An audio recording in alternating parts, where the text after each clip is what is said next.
Hello and welcome everybody back to the Jank Drawer. Good morning! This is the Jank Drawer. My name is Sam, and this is where stories find their home.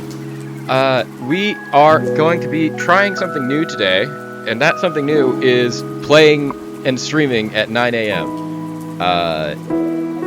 For those of you that know me, which is most of the audience, and for those of you that don't, welcome!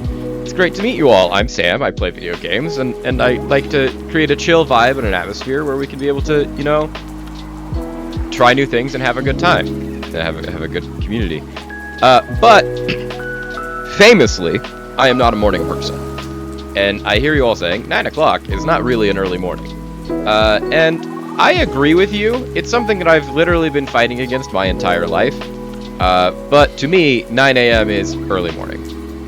There's a reason that we usually stream from 2 to 6 every day, and that is because that is when I am the most awake, and that is when I am the most alert and able to do things. It also gives me time to wake up in the morning, eat something, get ready for the day, do some like overall business things, and get ready for the stream. And as evidenced by the fact that we were live a little bit late, and then we're going over to the thing at 9:03, not 9:04. Mornings could be fun. We already have a great turnout as far as viewership, which I think is great, but it is also, you're getting me right as I woke up. I've been awake for maybe an hour. It was long enough time to, you know, brush out my hair and get dressed, and not really long enough to do anything else. But we'll be waking up as we play today and as we hang out, and it'll be fine. It'll be great. It will be great. It'll be great.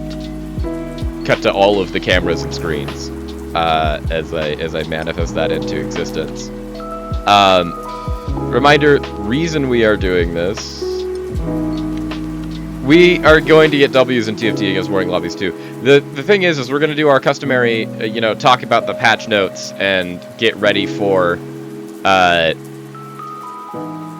day, because as much as I hope that we get W's in TFT against morning lobbies, we had a new patch that went live today, patch 16.6, and I didn't read about it last night. I was reading about it just now before I went live, which is why we were a couple minutes late. And let me tell you all, it's gonna be a doozy.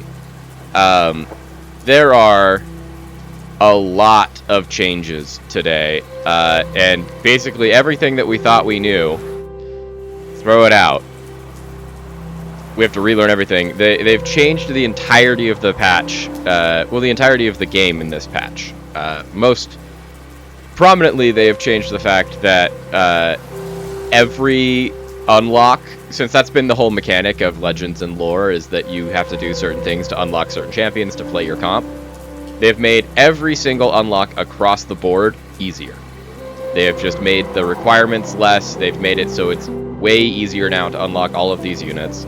And because they've made unlocking all of these units significantly easier, they have also really weirdly readjusted all of the abilities for all of these champions, of like making some of the some of them worse, that were harder to unlock earlier, and now they are easier to unlock, and so therefore just more in line with what regular 2 costs are going to be. Yeah, games are going to be spicier because you're going to be able to just flex into kind of anything. But what it does mean also is that, like, our 2-pronged strategy that we try to start every stream with, of studying the patch and then studying the comps that we should be playing in that patch, we can still study the patch, and we're going to do that, and it's going to make for great TV, because we don't know what we're doing. Because we can't do part 2 of that, of studying the comps that are good right now, so we know what to try and force.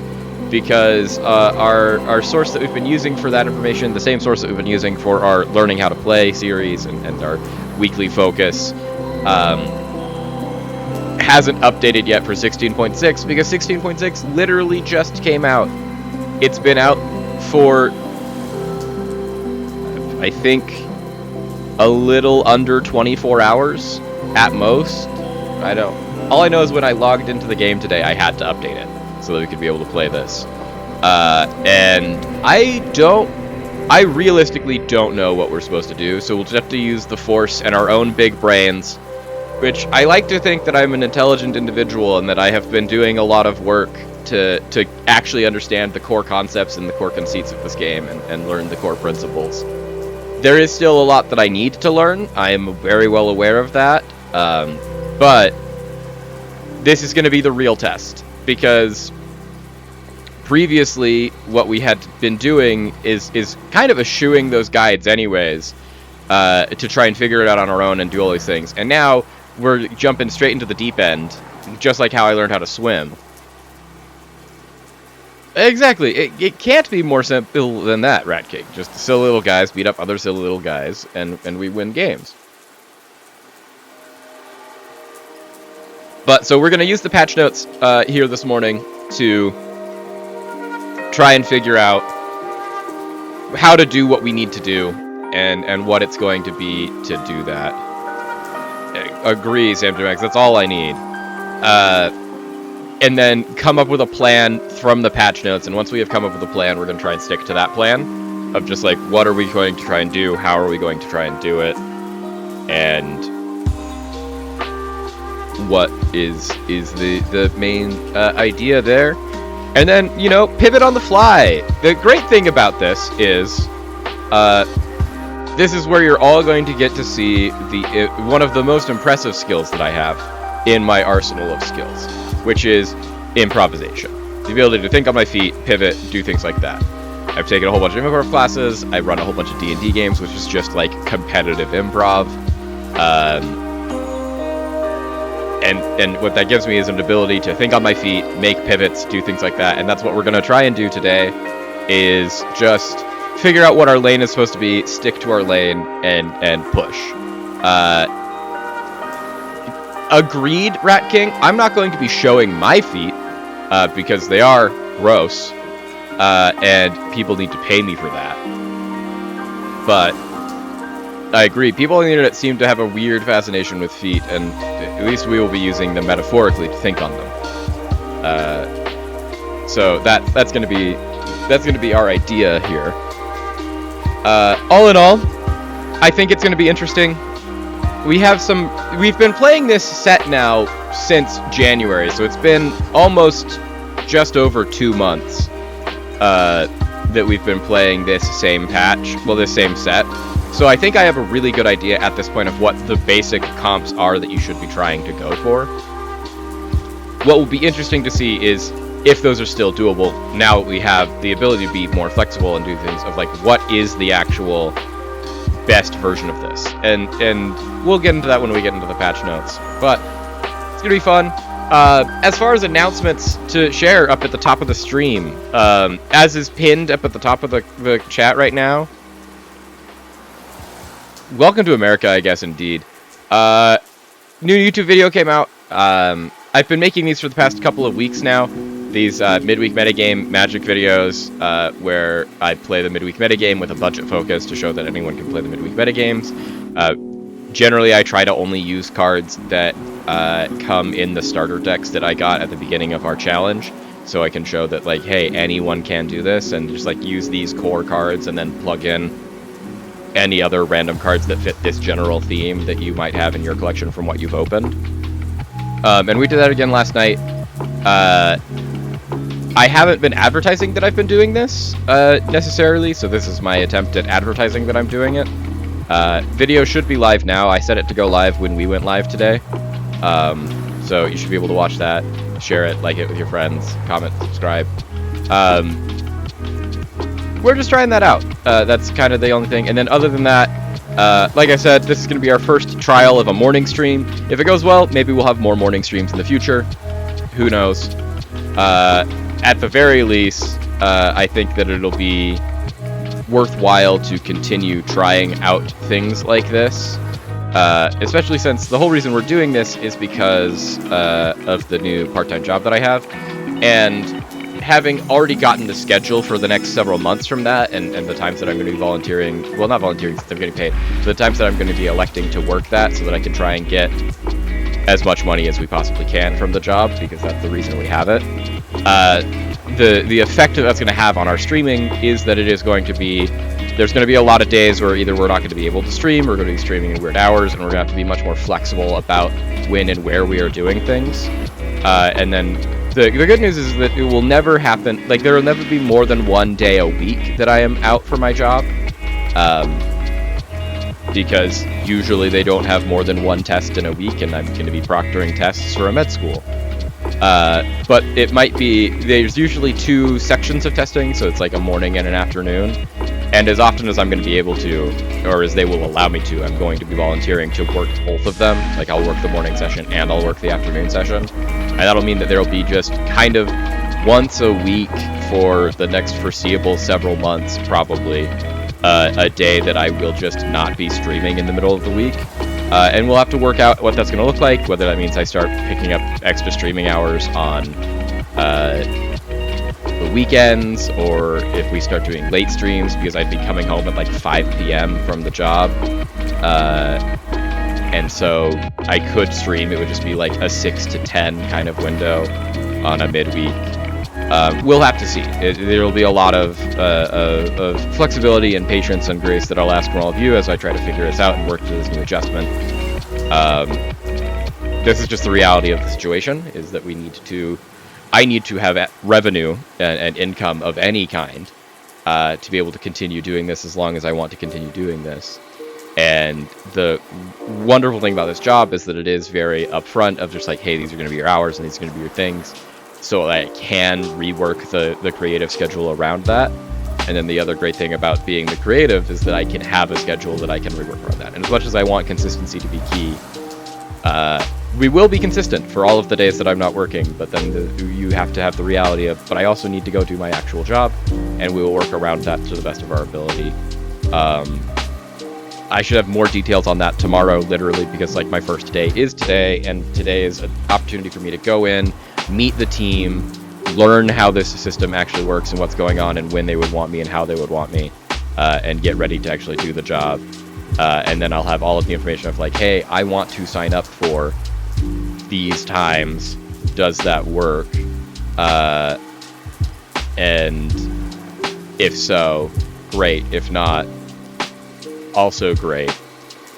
But then I should have a defined schedule, and then I can do a lot more projecting and forecasting as to like exactly what days are going to be affected and how they are going to be affected and what our schedule is going to readjust to because of that.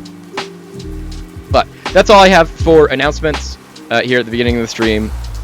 Thanks for sticking through that. Let's get into these patch notes, shall we? Like I said, a lot of changes today. As you can see from, once again, I bring up the beautiful graphic that is provided to us from Riot Games of all of the things that they have changed. And then over here on the other monitor where I'm going to be looking is where I have all the actual patch notes on. Just a multitude of changes. A whole bunch of things are buffed. Way more things are nerfed than you'd think. A couple of the 7 costs at the top end of comps, like Azir and Ryze, have been adjusted. So has just Ionia and Void in general, which is good to know because Ionia and Void were the kind of things that we were being told to play, as like Void is really good. Ionia, if you get the current best path of Ionia, also really good. And so like these are things to be looking out for and keeping top of mind, and things that I will be keeping top of mind, because, you know, we want to be able to find what our path is supposed to be through this. First and foremost, like I have said, the big change across the board is that they have changed how unlocks work in this system. They have made it so that everything across the board is easier to unlock. Their reasoning for this, and this is a direct quote from the Riot devs, is that they thought that the current requirements were too specific, funneling players into a more rigid, less flexible playstyle than they would like, especially this late into a set. With that in mind, they're taking a huge swing, which I agree, having read through this section of the patch notes already, this is a massive swing. Which, going back to my improv roots, love big swings. We'll see how it actually works out in practice. Making the bulk of our unlocks far easier, with the goal of allowing even more comps to exist through less stringent requirements and the potential for adapting your comp on the fly. Read more flexibility. While admittedly implementing this change far later than we would like, we are doing so with the belief that skilled play will be more expressive and with the readiness to learn from adjustments to the unlock system that could ultimately inform future implementations and improvements on the mechanic. They think that this is a good way to make TFT better. We'll see if it is. Their whole idea being around that high skill levels will be good at flexibility, I think largely misses us, because I might be self-deprecating, but also I don't think that we qualify as high skill level. But largely they have just made it so that all of the champions that I'm about to list are easier to unlock, but then they have also then followed up with the balance changes to most of these things to make it so, yeah, they are easier to unlock, but because they're easier to unlock, they're not as good. Largely, they've nerfed most of them across the board. Some of them they have buffed. As you can see, they buffed Echo, Warwick, and Singed. All of those are unlocks, except for Echo. Echo is a base character, but Singed is one you would have to unlock, and Warwick is one you have to unlock, and they've made those unlocks for both of those characters easier, but they've buffed them because when they nerfed Zaun in the last patch, it made it so that in their statistics, Zaun was unplayable, which, I mean, like, we got some pretty good results playing Zaun on the last patch, but definitely not as good as they are hoping that you would after, you know, getting just how good it was previous to that. And so they've made some buffs to try and make it so that those are... Now that they've removed the bug that was making Zaun busted, they've buffed the champions that got affected by that nerf the most to make it so it's still playable. And since they still want it to be an option. But as for the actual changes, Bard is now easier to unlock. Instead of having to reroll 4 times before Carousel, now you only have to do 3. So it's 2 gold cheaper to unlock Bard. Graves, previously you needed to have a Twisted Fate with only 2 items equipped. Now it can be any Bilgewater champion with 2 items equipped. So you just get your Graves even easier. It can be anything. Yorick! Alas, poor Yorick of the same name. Yorick here. Previously you needed to have a 2-star Viego. Now, you just need a 1-star Viego. So as long as you have a Viego and an item on him, you unlock Yorick. Which means you get your Yorick almost immediately. It means you can go into Shadow Isles so much faster. Darius. They have changed Darius to be able to be unlocked with Draven now.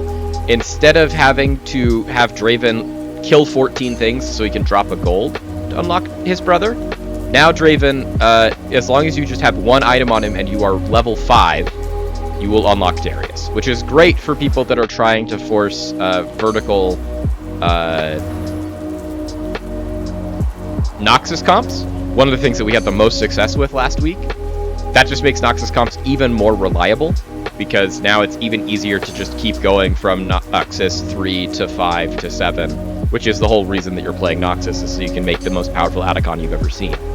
So this is actually a huge change, and a pretty good one, but it does, like, already early on, like, the 2 things that are most appealing are going into Shadow Isles, because Shadow Isles is now easier to get into, although they have nerfed almost every Shadow Isles character. Yorick, Callista, and Thresh are all on this nerf list.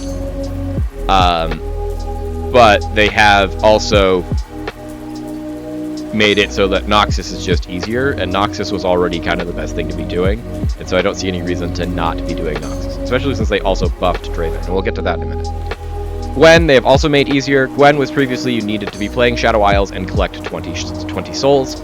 Now you only need 10 souls, but you also have to be level 5. So now there's a level requirement, but it's a much lower souls requirement. Which means that you can essentially lost streak into Shadow Isles still. Kennen needed to have 7 levels of Ionia, Yordle, and Defender. Now you'll need 5 levels of them, but you have to be level 5. So you don't have to have as many copies of champions, but you do need to be level 5, which, if you're playing Ionia, Defender, or Yordles, being level 5 and having 5 Yordles is the whole point, so this just makes it easier to get your Kennen. Kopaka and Yumi, similarly, has gone from 6-star levels of Bruiser, Invoker, and Yordle and being level 7, to 6-star levels of Bruiser, Yordle, or Invoker, and being level 6. So now you're just going to keep getting that progression of being able to unlock all of your things as soon as you hit the levels. Diana, one of the bitter carries for Targon in the earlier patches, has been nerfed a couple of times, so isn't as powerful as it used to be, but now they've made it much easier to get. Previously, you needed a 2-star Leona and to be level 6. Now you only need a 1-star Leona, but your Leona has to have 3 items on it and be level 7. So, still easy to get, but slightly easier. Kaisa, instead of needing to have 3 items equipped on a long-shot unit, now you only need 2 items equipped to a long-shot. In addition to its previous things where you needed to have all those things and be level 6, I think, or level 7. You still have to be level 7, but now you just don't need 3 items. Callista has gone from 70 souls to 30 souls and level 7. So, once again, you're getting your Callista, which has been previously your carry, way earlier. Nidalee, instead of needing 2 times 2-star Nico, you only just need a 2-star Nico with 3 items and to be level 7, so it's easier to get Nidalee. Rift Herald, instead of having to field Void for 8 combats, which was kind of the reason that you were playing Void so early, is so you could just start, so you could get your Rift Herald at the end of Stage 3. Now, you only need to field Void for 2 combats, but you have to be level 7. So, it makes it so you can just pivot into Void later, easier, and not be punished and not get your best carry, well, your best tank, in Void. Skarner, instead of having to put a non-tank item, a non-tank character with a Gargoyle Stoneplate, they've now made it any caster or marksman with any item that has a chain vest on them. If you field that, you unlock Skarner. So they're just making it even easier. They're just tightening every restriction. Veigar, now instead of having to have 1 champion with 2 death caps on it, it's any Yordle with 1 death cap. Huge. That makes Veigar actually playable instead of having to be really specific about getting all of your death caps. This makes Veigar really easy to chase on Yordle comps and non-Yordle comps. Yone, instead of needing a 3-star Yasuo, you just need a 2-star Yasuo with 3 items and to be level 7, so that just makes it easier to get Yone if you want to do the Blood Brothers comp where you're playing both Yone and his brother Yasuo. Just makes it easier to get. Aatrox, instead of having to have a character with 40% Omnivamp, now it's only 30, so once again, there's tightening restrictions. Loosening restrictions. Galio, instead of requiring 12-star levels of Demacia, just now requires you to be level 8 and have 8-star levels, which is essentially, if you have 8 Demacians, or 7 Demacians, and one of them is 2-star, the second you hit level 8, you unlock Galio, and then you get to put your Galio in your comp. So now it's going to be easier to just not miss Galio. This is one of the things that we were seeing problems with when we were playing Demacia most recently, a lot on patch 16.4, is that we'd get to the point where we should be unlocking Galio, but we just don't have the star levels to hit to 12 star levels to actually unlock Galio. And we need the Galio power spike, but we also don't want to keep playing all of these bad Demacia units to be able to hit there. And now it's just like, no, you're going to always hit your Galio, you're going to be able to hit it like incredibly easy, and then you're going to make those changes so that you don't have to be playing bad Demacia units, you can play good Demacia units and other good units that you flex in. Mel, they have changed, so instead of needing 2-star Ambessa to unlock Mel to die while holding item, it's just any Ambessa with 1 item dies and you are level 8. This is once again another big plus to playing Noxus, is that this is the best unit in Noxus. She did get nerfed, but she's now even easier to get, so I mean you're going to get her more often. Rise, instead of needing 4 active traits and being level 9, now you only need 3. So, once again, just easier to get Rise. Silas, instead of having to sell 2-star Jarvan and Garen, and being level 9. Now, they've even dropped the Jarvan. This is after last patch they dropped that you needed to sell Lux. They're like, now you just need to get a 2-star Garen and sell a 2-star Garen. And if you sell a 2-star Garen, then you can have Sylas. You still have to be level 9, but not hard to do. Tahm Kench. Now, instead of needing to have 450 Silver Serpents, it's 350, and being level 8. T-Hex, 9-star levels of Piltover, 7-star levels of Piltover, and level 8. Which, T-Hex did get nerfed again, which is great, because apparently he was very busted last patch. But now he's even easier to get. We have to see how bad of a nerf he got, but... Thresh, now, doesn't even have a souls requirement at all. He used to be 175 souls. Now it's just be playing 5 Shadow Isles star levels. So play all of your Shadow Isles you've unlocked previous to Thresh, and have one of them be a 2-star. And be level 8, and you unlock your Thresh. So Thresh is now even easier to unlock. Volibear, they have lowered the HP requirement you need to unlock Volibear from 3,800 on a single unit to 3,400 and being level 8. And then Ziggs, 3 items on a Zon or Yordle to 2 items on a Zon or Yordle and be level 9. So, it's easier across the board to unlock all of these very, very powerful champs. Let's see how they have changed things like that. Some other large changes, they made some changes to a whole bunch of traits. Namely because it's easier to get 2 of your strongest bruisers. They've nerfed bruisers.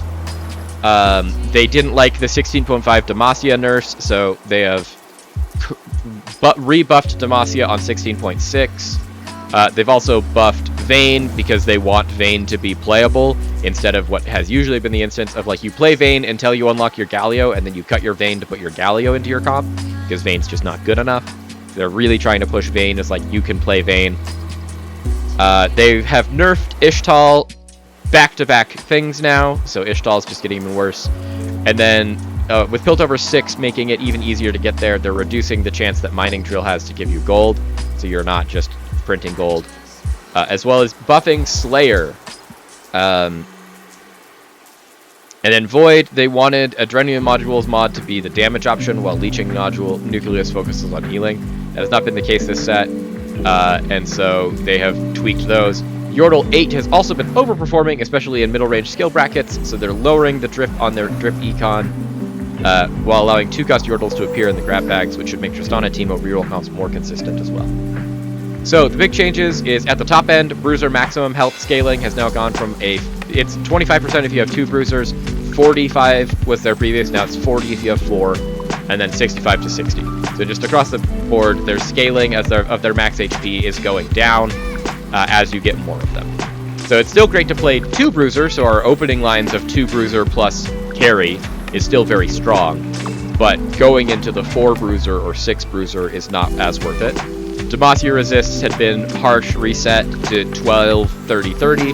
Now they're 12, 35, 35, so they buffed those back up. Ionia Path of Transcendence, their 3-star bonus has gone from plus 100% to plus 130%, so it really makes you want to go to 3 stars on the Path of Transcendence. Path of Generosity, now instead of every 3 takedowns you get a gold, it's every 4. Path of Blades doesn't grant bonus damage on hit, and it also grants Ionians more ability power. If you get to Ionia 10, enemy attack skill reduction, ability skill, attack speed reduction, sorry, that's what it is, has gone down from 40% to 30%.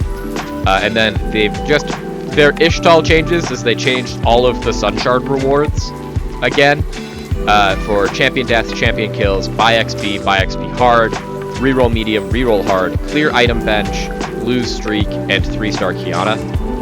So now you just get less shards across the board for all of those things.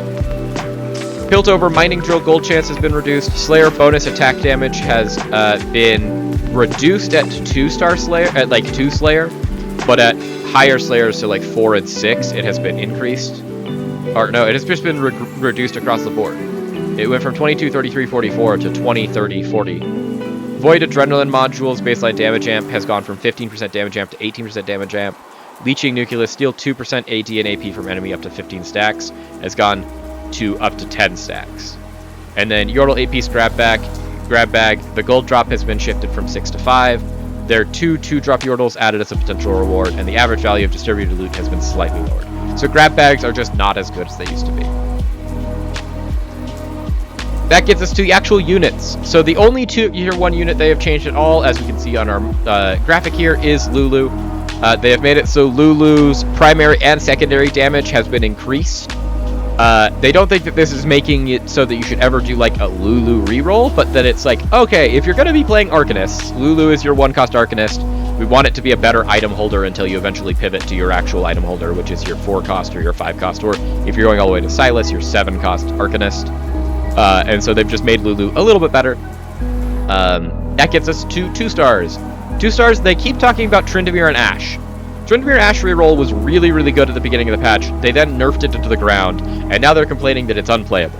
So, they're trying to continue buffing it so that it's back to playing that. And their way to fix that at this point is Ashe. This also talks about why they fixed Echo, because Echo has fallen out of meta with the Zaun bug fix. And then the only other 2 costs that they're adjusting is Yorick, and it's because Yorick, for being as hard as he was to unlock, was commensurately very powerful compared to other 2 costs. Now that he's really easy to unlock, they're like, okay, because it's easy to unlock Yorick, we're making him as good as other 2 costs and not better than every 2 cost you've ever seen in your life. So how they've changed that is that Ashe has had increases to both of her base attack damage and attack speed. Her attack damage has gone from 58 to 60, and her attack speed has gone from 0.7 to 0.75. So very small tweaks on both of those, but they will make her hit harder and attack faster. Both of those things are things you want out of your Ashe and from your quick strikers in general. Echo's damage has been increased across all levels, hit by his AP, usually by, at 1 star it's 150 to 160, 2 star it's 225 to 240, 3 star 380 to 340 to 380. And then at his highest peak, it's 450 AP to 520 AP. And then Yorick's self-heal that he has as being a Warden has been nerfed from at 1 star 325 AP, 2 star 370, 3 star 500 to 250, 350, 500. So he's still as good at 3 star as he was, but he's a little worse at 1 star and 2 star. That brings us to our 3 costs. Tier 3 units didn't move the needle enough. So if we remember, in 6.5, they wanted 16.5 was all about, we want to make 3-cost rerolls playable. I don't know about you from when you were watching, but when I was playing it, 3-cost carries didn't feel like they were good enough to actually be your carries still. So they are trying to really reinforce that. They've done even more buffs to single target carries who need to kill their single target. Some of the buffs exceeded their typical framework even, but they need to compensate for how often they overkill their target. They've also got a big buff to Leona, whose flat damage reduction falls off late game, so alongside a small increase in that, she will now be able to hit and stun an additional target when 3-star. Position her well, and maybe you can stun a backliner early on in a fight, similar to Leona. Zoe hasn't seen consistent success we'd like, but also due to the limited targets of her ability, dramatically increasing her damage to 3 stars should add that trouble back into her double trouble bubble. So, looking at all these, we have mostly buffs here. We have Ahri, Draven, Gangplank, Vayne, and Zoe. All 5 of them are 3 costs. All of them get significant buffs here. Ahri's damage has been buffed only at her 3-star option. So this is, once again, if you're trying to use her as a carry, which means you're re-rolling to get her to 3 stars and she's going to win the game for you. Her damage has been increased from 195 AP to 225 AP. Only at 3 cost. 1 star and 2 star stay the same. Draven's damage has also been buffed at 3 star, so if you want to do 3-star Draven carry, he's now, instead of doing 290 times his AD, he's doing 350. His Gangplank also has had his damage increased at... Gangplank has had his damage increased at all star levels, so going from 190, 285 to 450 of AD to 205, 310, 500. Leona's damage reduction has been buffed, which... Leona's here. There's Leona. She was on the other side of Lissandra and Singed for some reason. So Leona's flat damage reduction has been increased at 3-star. Sorry. As we were explaining.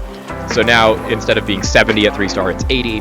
But she also now stuns 4 people when she gets to 3-star instead of 3. Vayne, they have just continued increasing damage across the board. It's gone from 100, 150 to 250 to 110, 165, 285. And then Zoe, they have increased only at 3-star, but they've made it so that Zoe's 3-star spell damage is 1,000 times AP.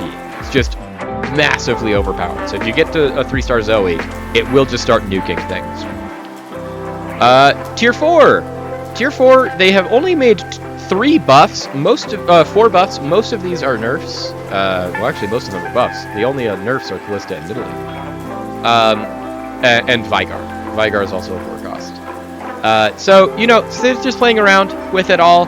This is mainly just because all of these 4 costs are unlocks, and they're unlocks that have now gotten easier to do, so they used to need to mess around with them. So as part of that, Diana's secondary spell damage has been increased at all levels, just to make her more of a better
Okay.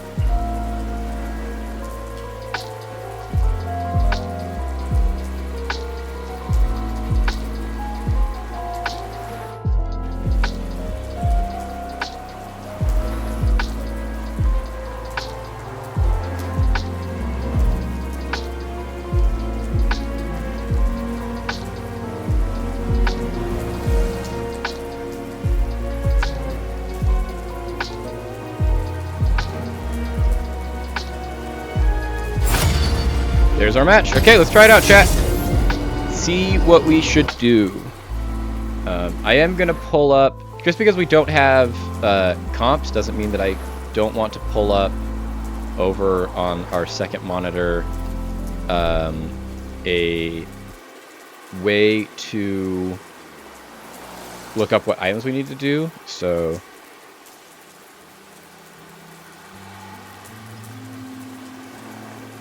I'm going to pull that up so we can be able to search for our carries and things like that we are going to be like, what should we be putting on these and if these items are good. All gold tier augments this game. So we know that all of the gold tier augments for traits have been disabled. So that's not great. Here's a Sona. So if we can get early Demacia, we can still probably do Sona reroll. Sona reroll probably exists.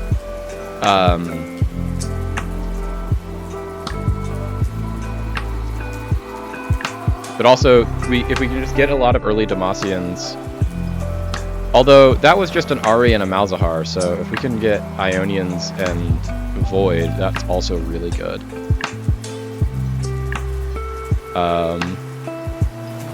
Interesting enough, we just already have a Sona too.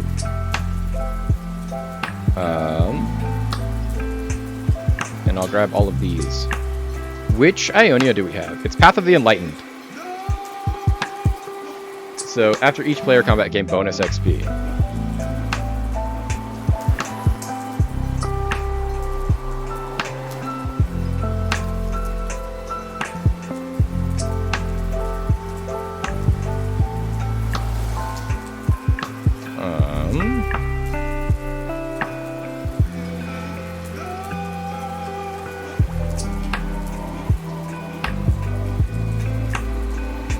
We're not finding other Demacians.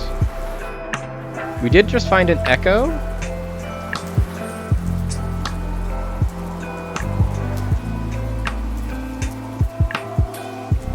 And we do have good Echo items already.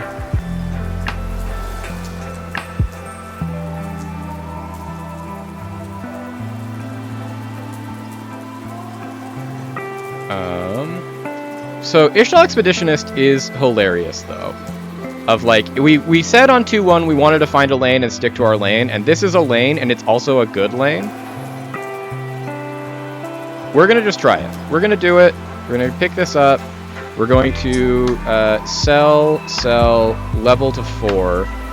Sell both of these. Put in you, put in you, put in you. We'll do this one, just keep nothing on our bench.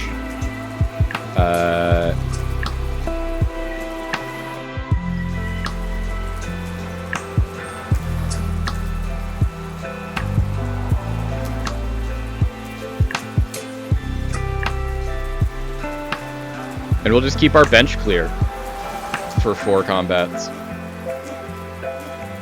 We were asking for a lane, we have found a lane. It is the lane that we have played the most to the worst success rate ever, because we are generally not good at this. But this is the best possible start for it. And I think we're actually very strong.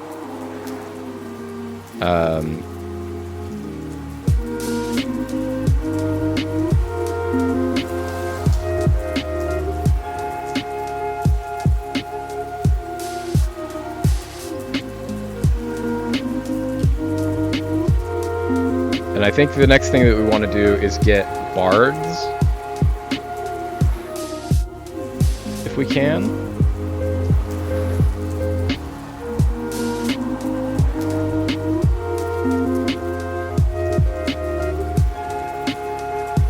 Okay.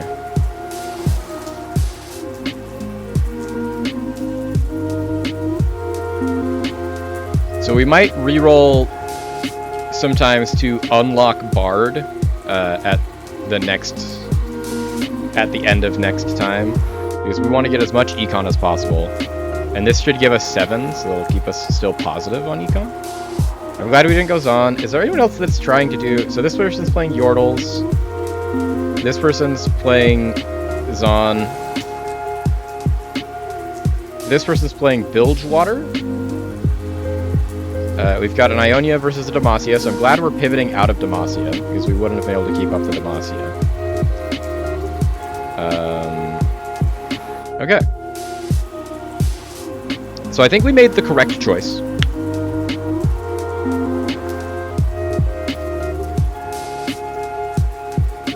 I definitely don't think that this IE should be on our Melio, but...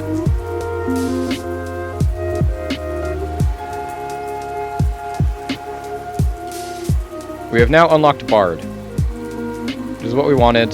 We don't want to get our Bard yet, I don't think.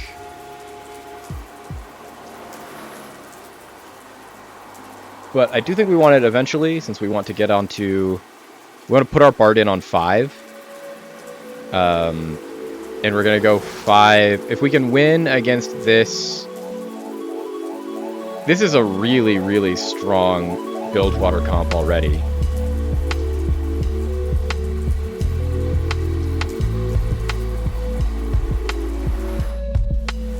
Doesn't seem to be strong enough, though, which we will take.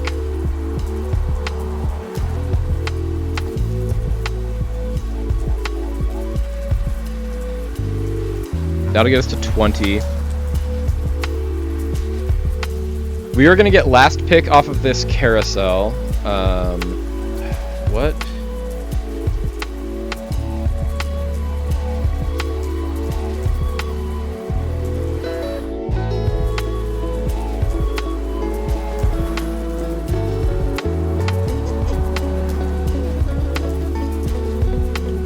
Item do we actually even want?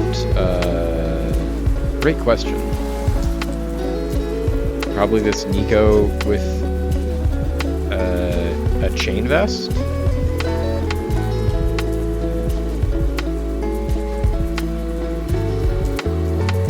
Then we'll take this Melio.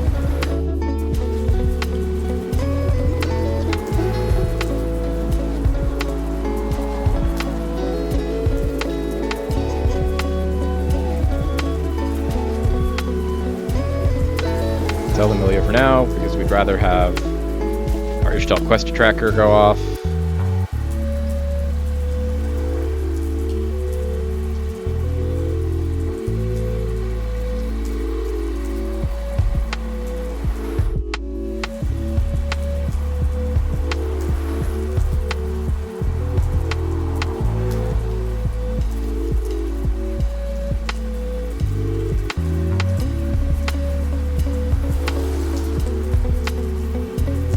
This is Slayers plus Defenders. I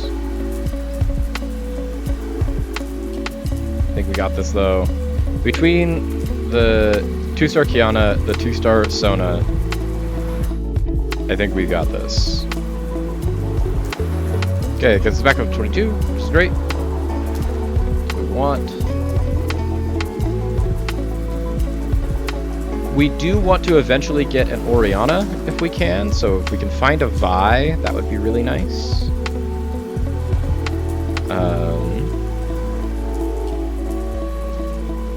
We'll just take this reroll the shop 12 times. And we don't need this Jarvan.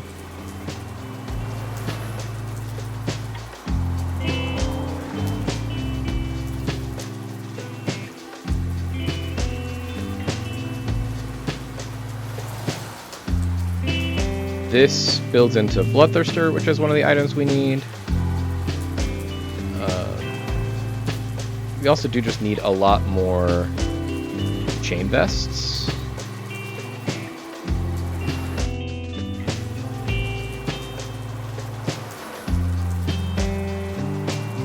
There we go. And there we go. We have one streak entirely through 2-6, which is great.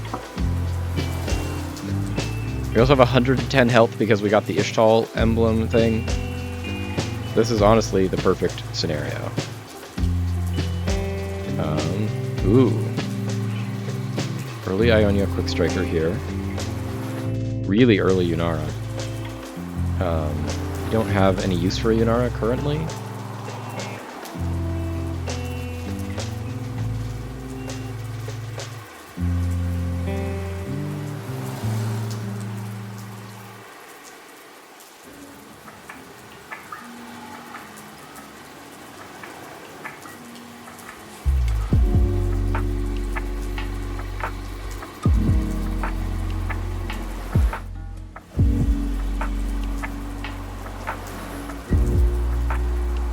Those are nice. We like all those. What is this completed item going to give us?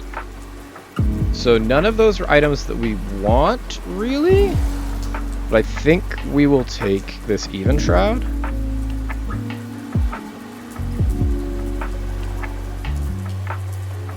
We actually weirdly would like this Caitlyn, just because we want to be able to put in, once we eventually get our Vi, which our Vi is what we're going to try and level and put in next turn. If we can put in Vi and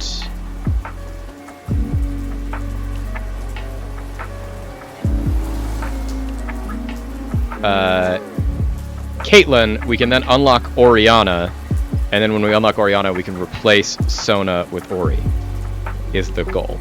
Because Ori is actually our late stage end game comp here.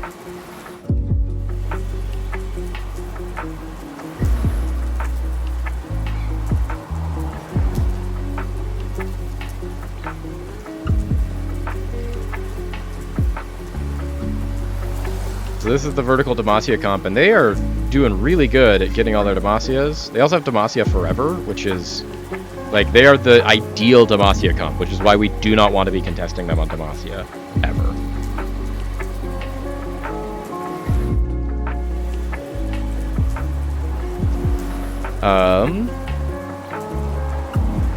I think this Heroic Grab Bag Plus is going to be our best thing. Although, Protector's Vow is good. We already have all of our tank items, though. This is really good. This is one of our ones that we want. Oh, and that's perfect. We can go here. We can level. We can drop in that. We can take you out, put you in. Blast Shield. We will remove all of these from Nico. We will put all of these on Nico. We'll put this on Vi. And this on Vi. We will unlock our Ori, and then we can drop our Caitlyn and put in our Ori. And we don't need this Sona anymore. Okay, so the Zon opponent has gotten all of the Zon units they want. They're already on Zon 5. They have an IE on their Jinx. The thing is, now they're on 6, the number of 2 costs that we have in our comp that we want to continue using means that we're probably actually going to roll here on 6 a lot, and that's when we're going to get our 12 rerolls. We are, unfortunately, I think, going to lose our win streak here, which is fine, because we just did... Like, we're fine losing here, because we just did this so that we could unlock the Orianna, because the Orianna is going to be one of our carries. We can sell you, put the Orianna in, and then immediately we got 2 more of our things that we want, so perfect.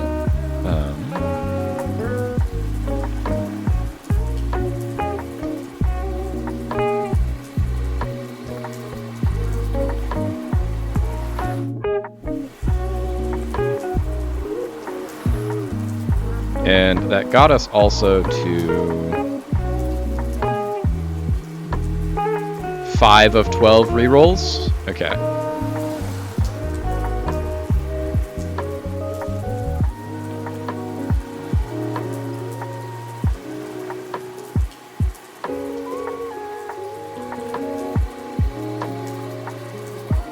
The Demacia comp has also gotten strong. Is this a second Demacia comp? This is a different Demacia comp.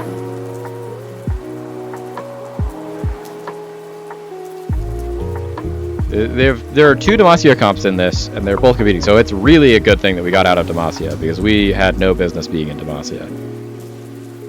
So, in this instance, we would like this sword. We'd also like this chain vest. The thing is, they're both on Zon units, and there's a Zon player in the lobby that will want either of them. We didn't get the vest. Hopefully we can get this sword. Sword gives us BT. And then we have 2 of our 3 units that we inevitably want for our Brock. 2 of our 3 items we inevitably want for our Brock, sorry. The Even Shroud we actually already wanted to do, because we want to eventually put it onto a Swain.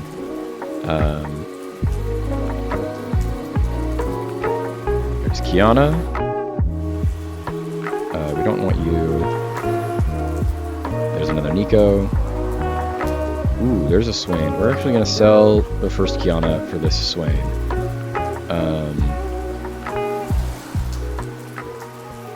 And then when we hit 7, we're going to just drop this Swain in.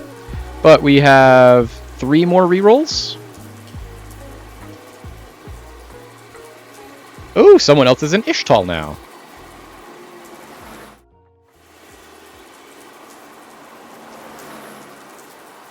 They have a better built Melio, for sure. Those have a better front line in their double 3-cost Warden front line. But we have better tank items on our Nico.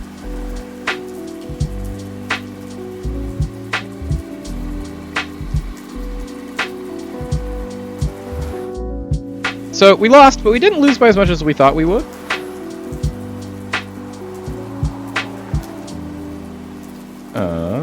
Kiana. Nico 2, Ori 2.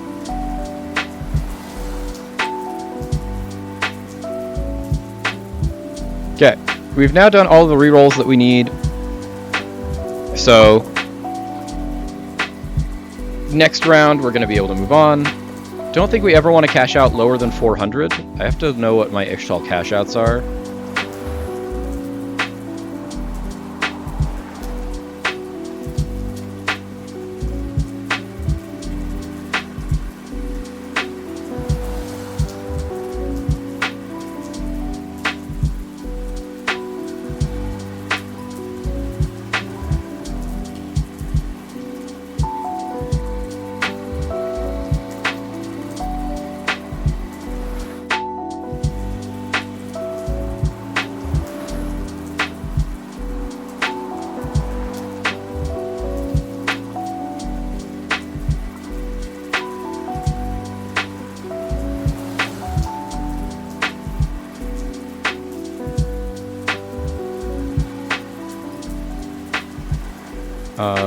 Honestly, with how we're going, we have enough health. I think I'm fine with lose 4 player combats.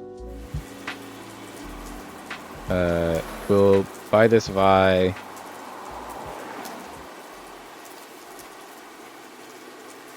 Pick up this Bard, this Vi, and then when we inevitably get 2 more gold, we'll pick up this Melio.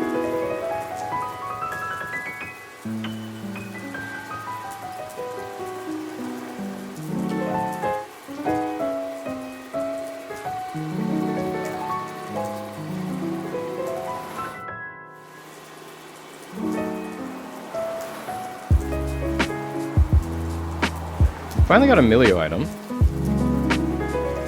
We forgot to buy our Melio though. We're gonna start just leveling.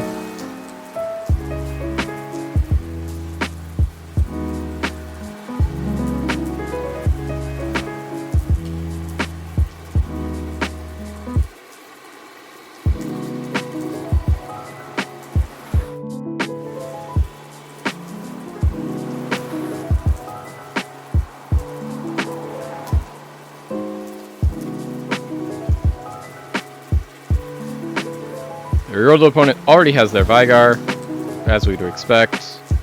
They made Vygar easier to get. We do need their Vygar to kill us. And it looks like they are doing that currently.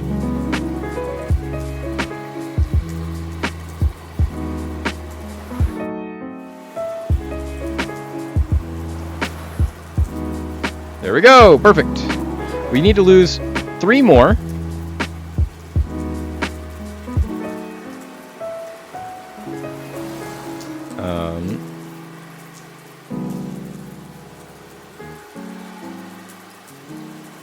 Take Gilded Steel.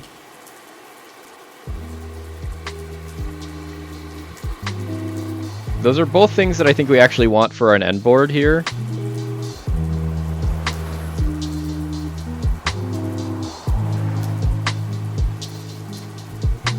They can sit over on the side.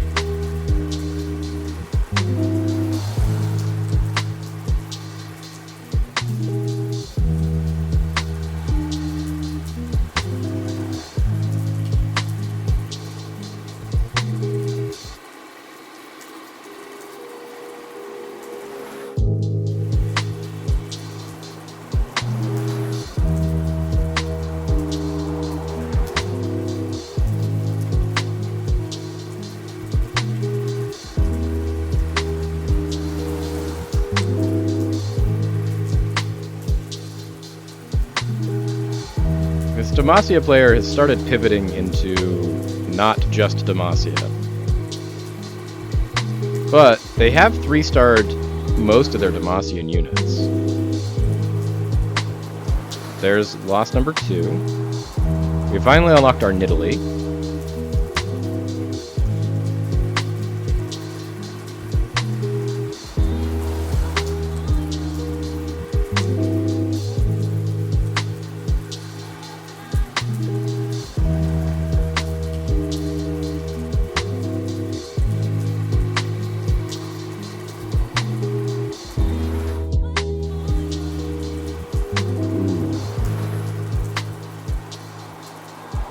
I like getting these 2 Nikos.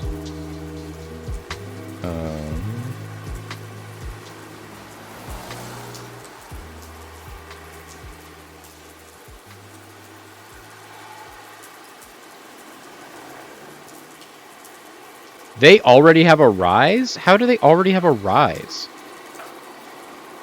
They're also at 2 HP, so like they're putting a lot of faith in the fact that they can carry from here. We actually want to lose this combat because we need to get to 4-player combat losses, but our opponent has made some choices.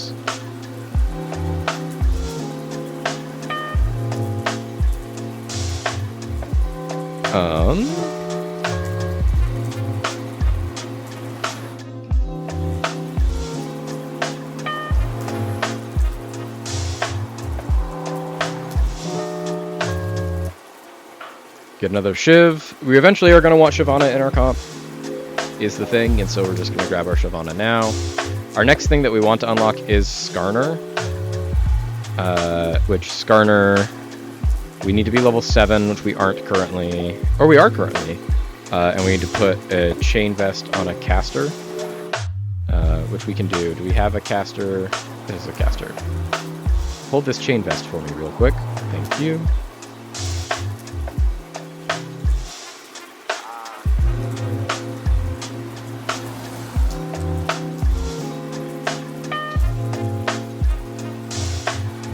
This is Dragonborn Juggernaut, which we do have Juggernauts now, so this is going to be our next include, probably.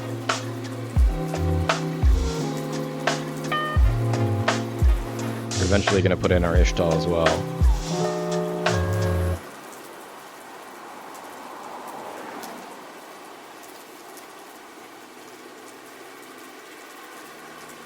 So this person already has Azir and Annie.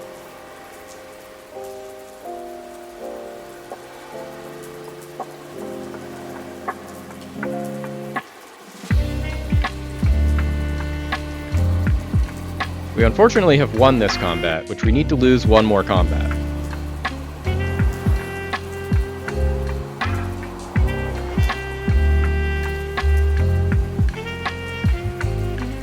There's our Skarner. We are going to sell our Bard, put our Skarner in. And then Skarner actually wants to be the one holding all of our tank items.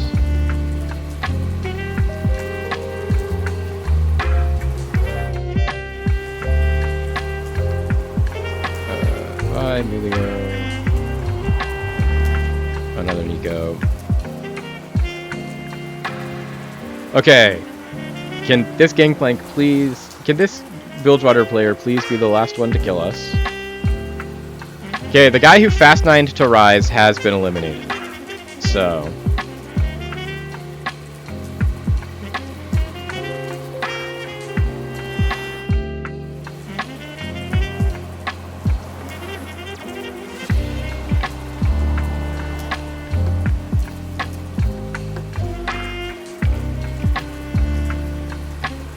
There we go. We did lose this one. That's our last loss. We can get to 500. 625 is our best cash out. We're at 460, I think, right now.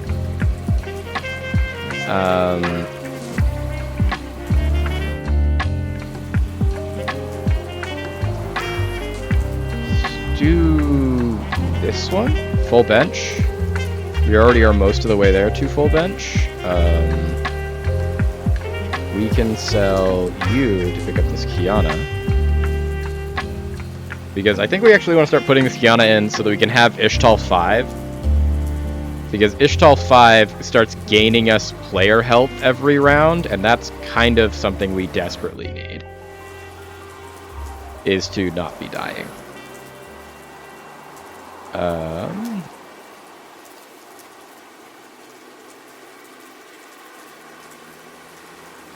We want this Morello. Need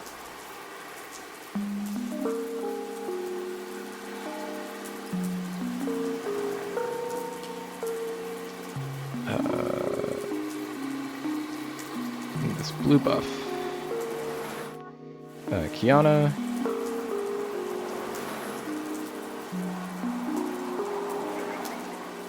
So now we heal 2 health at the start of each player combat, which is good for us because we are dying. And so this will make us die less.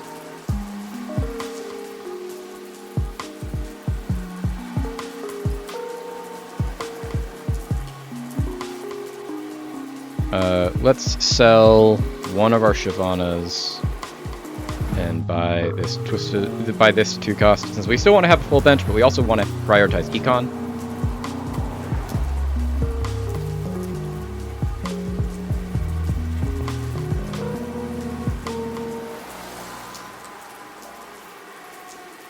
We also need to stop losing. Stopping losing is priority numero uno. Let's do that.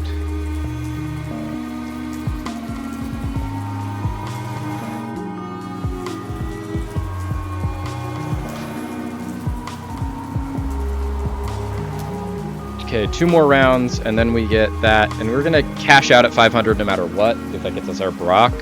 Although, we could get to 625, and if we can get to 625, that would be huge. Either way, we're getting our Brock, and we're putting our Brock in. Now we're going to put Brock in instead of Kiana.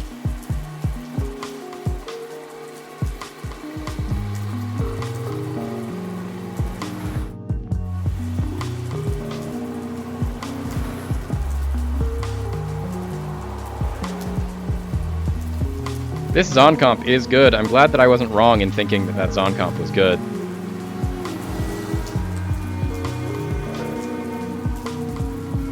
Okay, we need to live 1 more combat.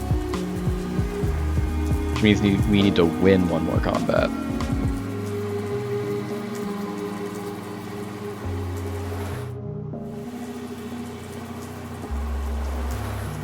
And to do that, I think we're going to cut both of these, put in you,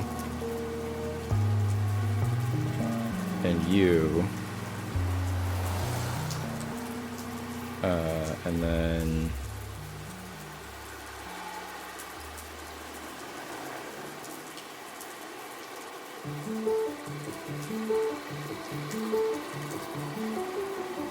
hope that putting in some 5 costs can actually get us there.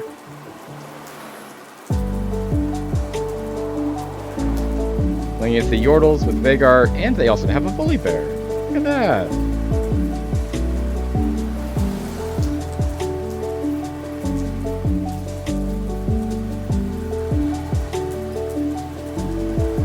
We just got absolutely smoked here.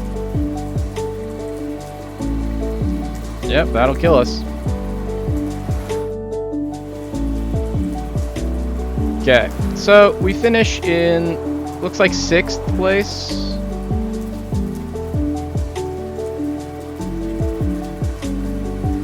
Just before our big cash out. So I think we needed to cash out instead of take this greedy finish on 4. But I think we did make, it's already like, we made the right choice there. We played the right comp of like, we made a great thing, we stuck with it. I think we got a little bit greedy with the lost streak one. And if we could have just started getting more value in general by doing our cash outs, it would have been overall better for us. But, you know, we're settling in. We did get some confirmation of like, our initial guess was correct of like, that Zon comp is really good if we can find it and no one else is in it.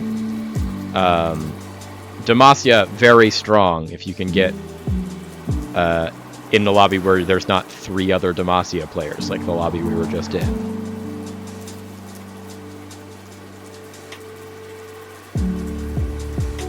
Okay, Timo, what do you have going on?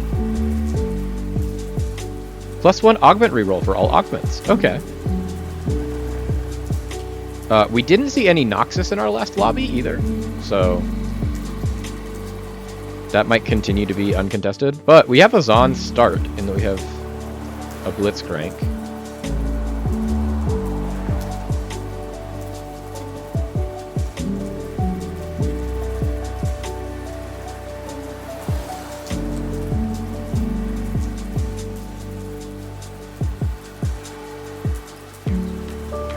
We did just get a Milio though, which is disconcerting. If we get more Ishtal, we'll pick him up, but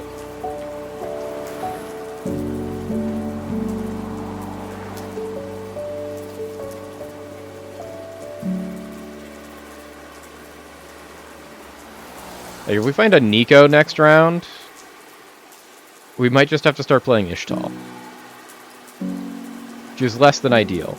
But this will be the time that we learn Ishtal. I'm manifesting it.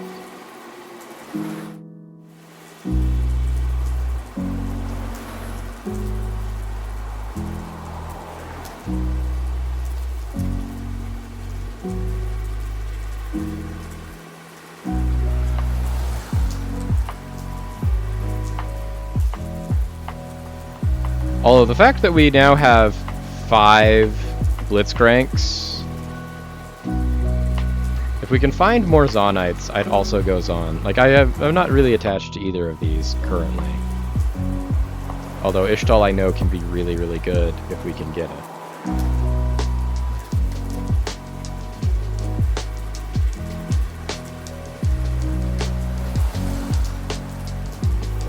So Crown of Demacia is really nice. Lifting competition is interesting. Speedy double kill.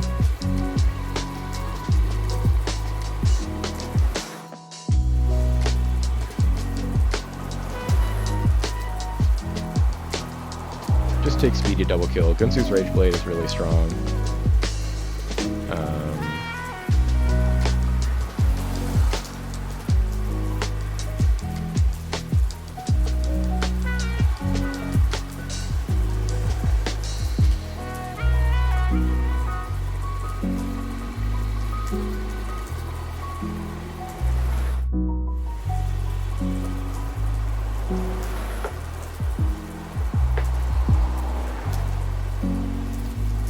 What are our opponents doing?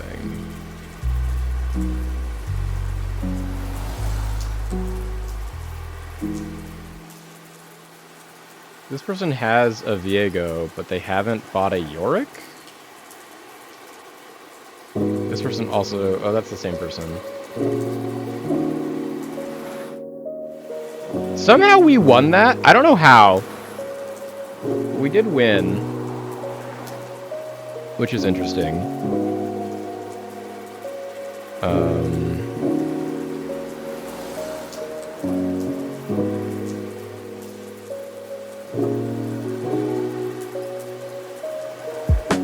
think we instead go like this. like, the thing is, there's other people with Viegos, but they aren't playing... This person's also going into Zon, because they found the Echo, and we haven't. This person's also playing Zon. So, I think we are free and clear if we want to try and go Shadow Isles. And while I don't think it's necessarily good, we can always try it and see what happens.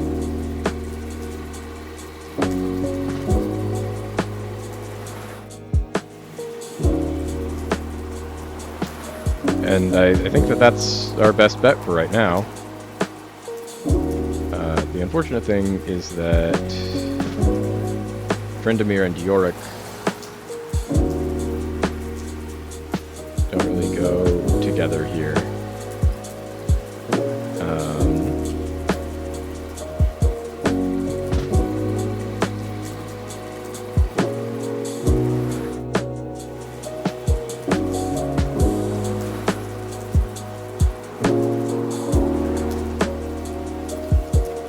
We need to get 10 souls and be level 5.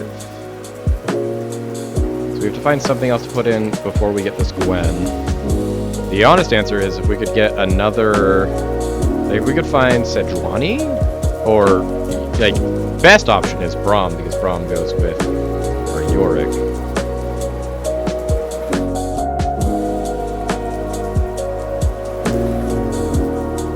Play some sort of Freljord Shadow Isles comp. I don't hate it. It's not a comp that we know how to pilot, but it's a comp that we will pilot if we have to. Our Shadow Isles... We only got 2 souls that game, so we are pretty far away from getting our unit.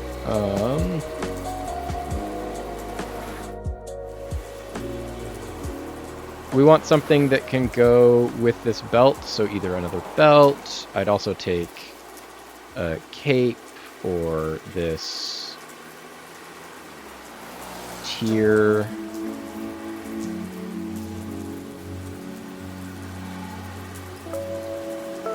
Turn this into a Spirit Visage, I think is pretty good.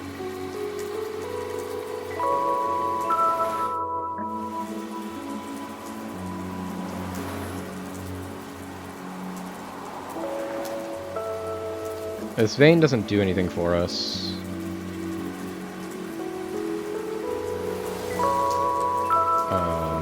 This Nautilus does, though. So there we go.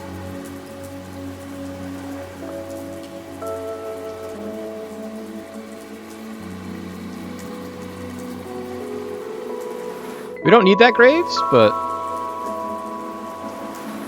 this gives us a really strong board, is the hope. All our damage is coming from this Ash, but we do have a really good item on this Ash. And if we could get a third Ash to 2-star this Ash, that would be massive. We also just have a really tanky frontline right now. Finding the Nautilus to give us Warden is really good, because it means that our frontline is just never going to die now. And there's our Gwen! Perfect. So we can get our Gwen.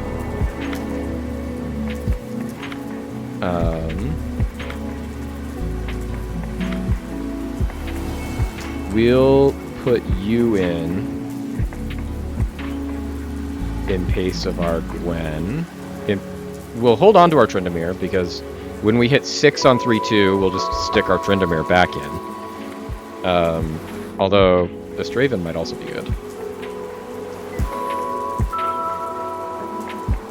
Draven might actually be better than going into Freljord.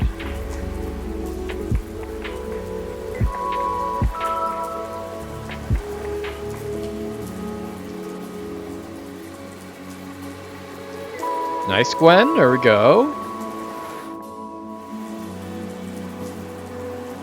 Gwen is now our new damage healer. Love to see it. We are halfway to Callista. We do want to level pretty aggressively to get there. So we do need to econ so we can level. Getting an econ augment would be great on 3-2. So we're probably just doing this. So let's just do this. This also unlocks Darius. Is Darius a Juggernaut? No, I think Darius is a Defender. Yeah, he's Noxus Defender. But also Noxus is really good, so...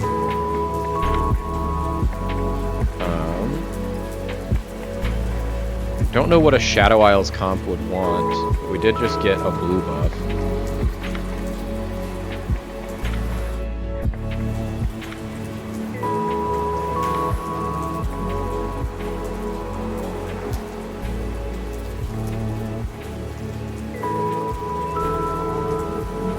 So let's pull up...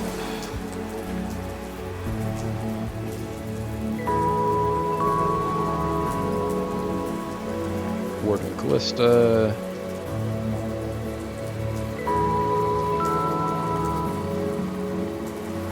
What are our items that we want on Callista? We want Infinity Edge, Spear of Shojin. So we just want to pick up a whole bunch of gloves and swords when possible here. Okay, we can do that.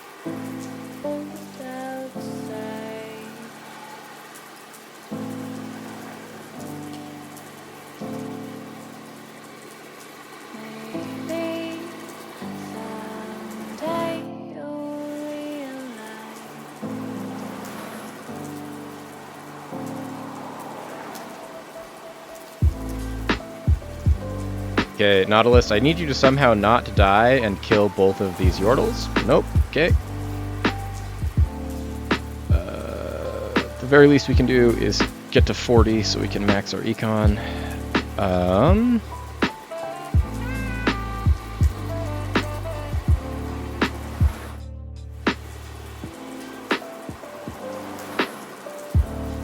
Do on a roll. Pick this up. Sell you.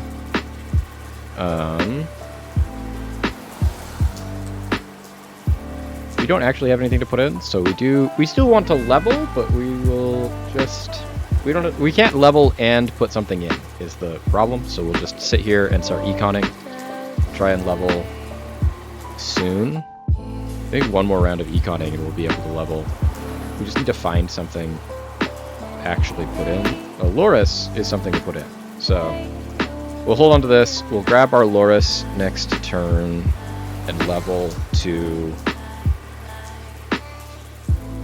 fix, put in the Loris.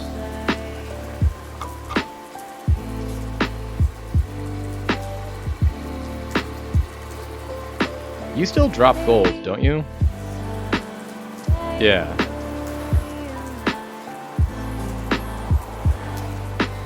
In fact, he'll drop a gold right now. Perfect.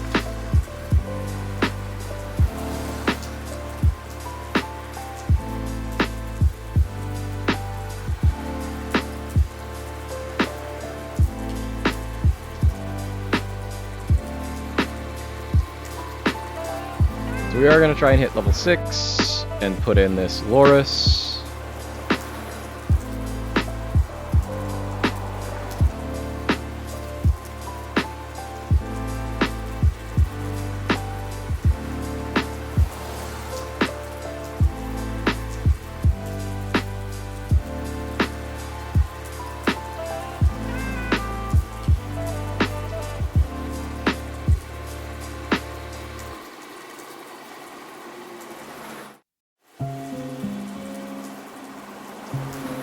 So now, all that we are preventing us from having our Thresh is hitting level 8, so we're just going to try and level to 8 as fast as possible.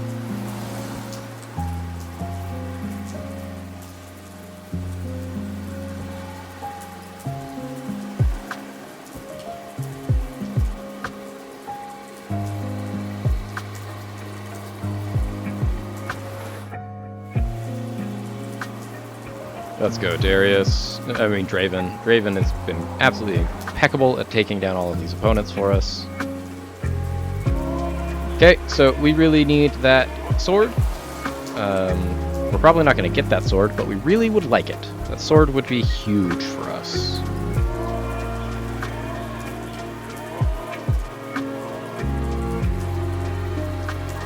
Okay, since we can't get the sword, honestly, this glove.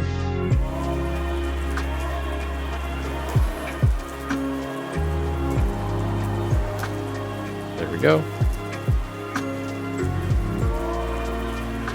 So we need to start getting Callista weapons, and we don't have Callista weapons, or Callista items.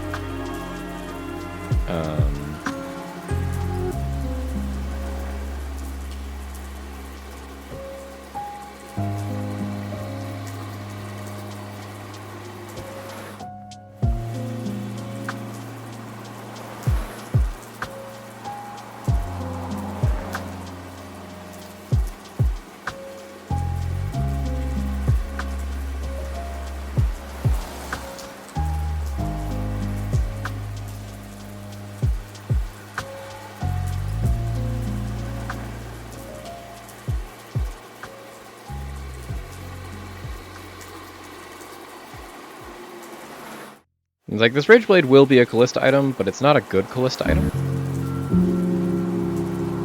Honestly, Blue Buff is a good Callista item, when we have one of those.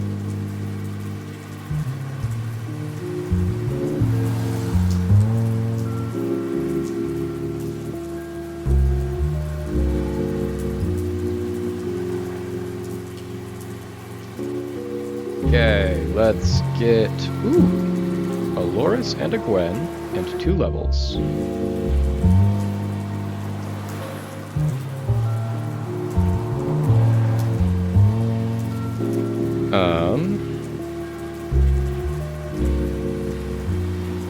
Don't need you.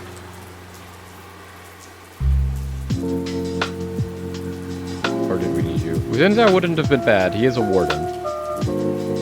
But at this point we're looking for like Brahms and Orns to put in. Our next level is taken care of though, in the next level we unlock Callista, and then when we level to 8 we unlock Thresh. We do want to get Thresh items and Callista items sooner rather than later, and we don't have either currently. Striker's Flail is really high prio. Infinity Edge is the highest priority, it's the best single item. But if we can get Infinity Edge, Gunsu's Rage Blade, Blue Buff, like that's still not a bad Callista, I guess. So like we can get a sword off of this.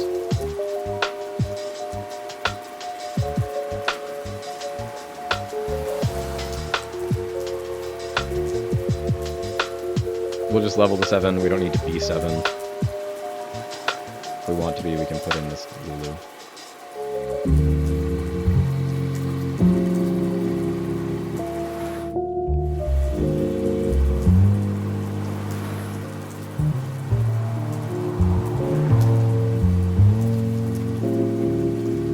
That's also an item that we don't hate having on Callista. But there's a better item for Callista. Perfect. Okay, so we're gonna get our Callista now. Here's our Callista. There she is. Here's also a Nautilus. Love to see it. We want to put you on this, and this on you. And we want to put this on you. And then we can put a red buff on you.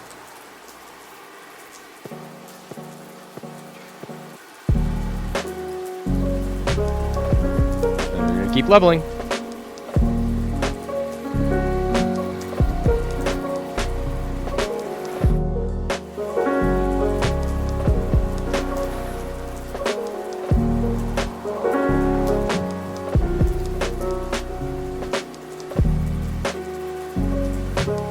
This Shadow Isles might actually be really good, and it's also incredibly easy to play, especially now that they've made it so much easier to start it. Because you just need to have a single Viego and put a single item component on him.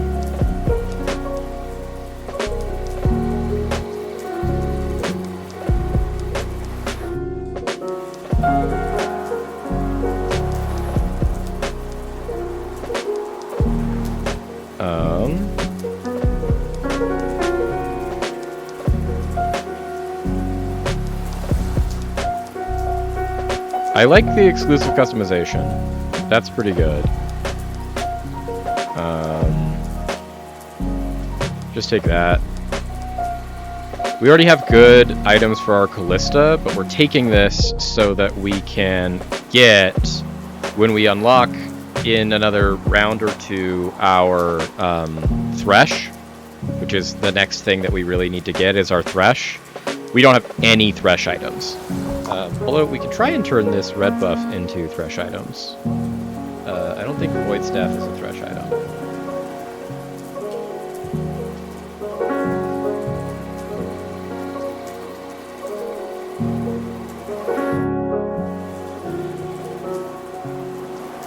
No, our Thresh items are Edge of Night, Ionic Spark, and Morello's. So that's not one of them.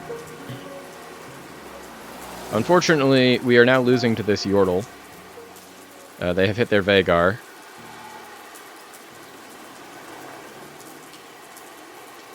Ionic Spark is one of our Thresh items, though. So now we're going to get our Thresh.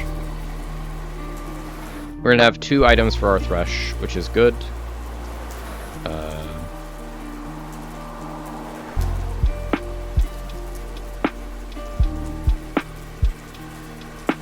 Thresh is also a Warden, so I guess 4 Wardens. We'd also love to see another Callista, so we can make our Callista a 2-star, since 2-star Callista is going to be great.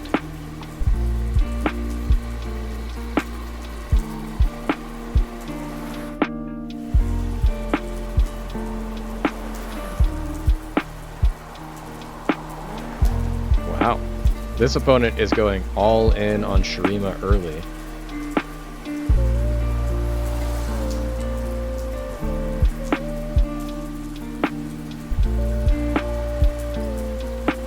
Yeah, the fact that there's 2 Yordle players in this lobby does make it hard for either of them to be the Yordle's player.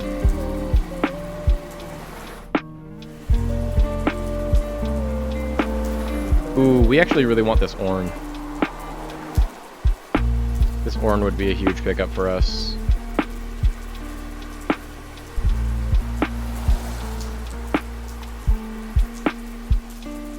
The fact that he also has a belt, which is one of the items we want as well, huge. There goes our Ornn.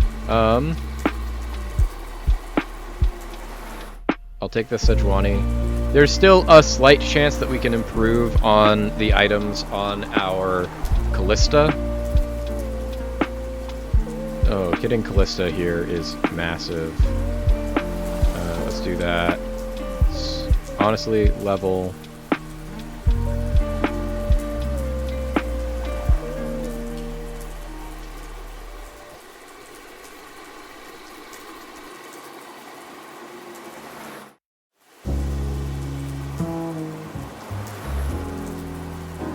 This is going to get us our Thresh.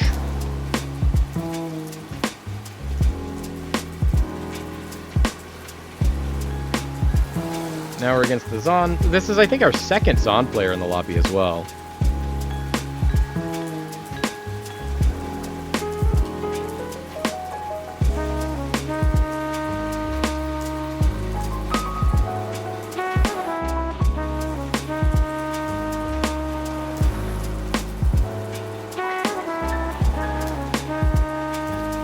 Okay, here's our Thresh.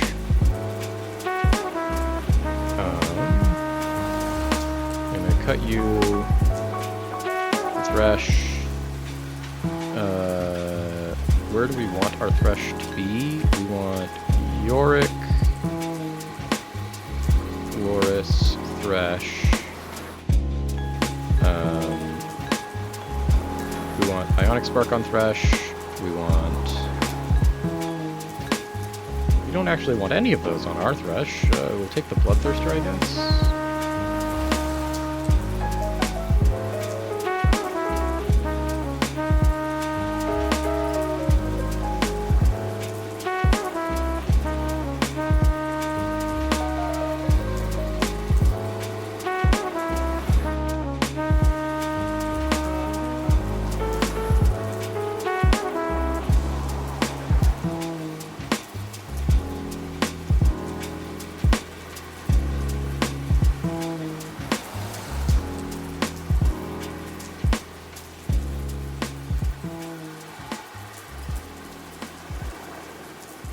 There's our Braum.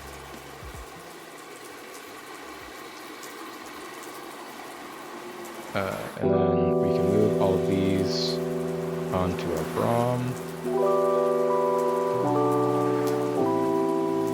Now we're just looking for an Ornn.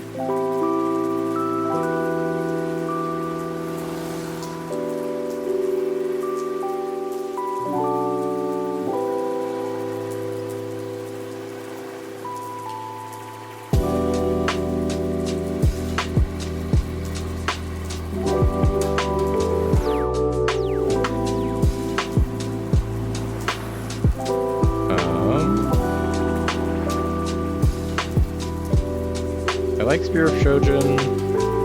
I like Void Staff, I think. And then we can put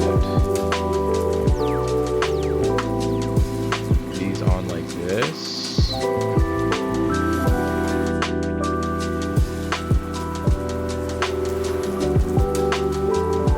Now, the real thing that we would love to do is replace this Draven at a certain point here. If we could find a Seraphine, I know that there is a lot of Seraphines already out of the pool because someone is playing Seraphine with their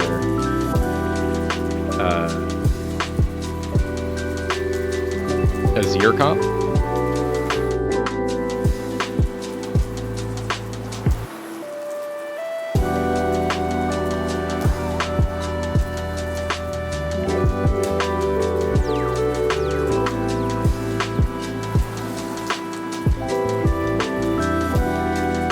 Even this is just a better Quick Striker.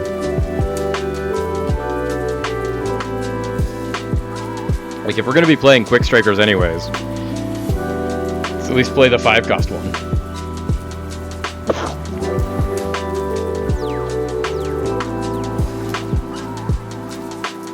We'd sell it, though, for a Seraphine, if we can find one.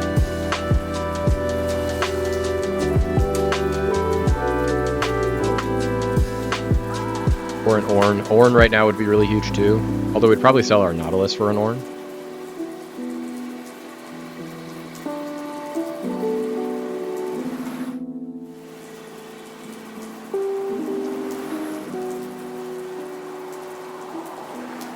Okay, we just got a whole bunch of gold. We're gonna use it.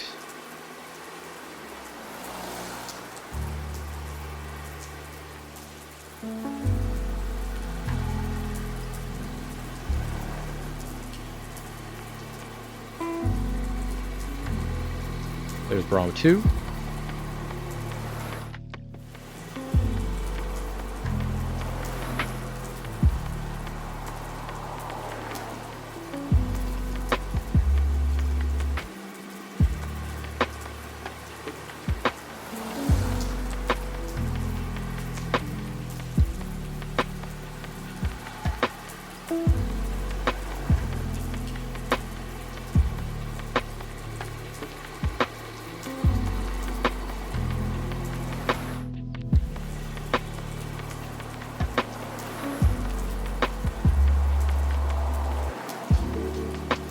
Okay, we finally won one again. We're back in winning ways.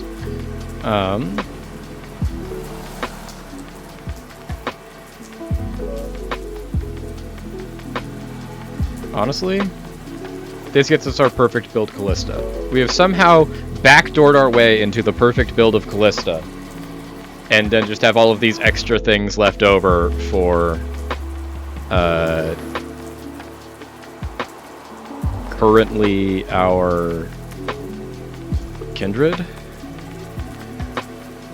which we just got a Fiddlesticks, so we're gonna actually probably put our Fiddlesticks in. Let's get you off.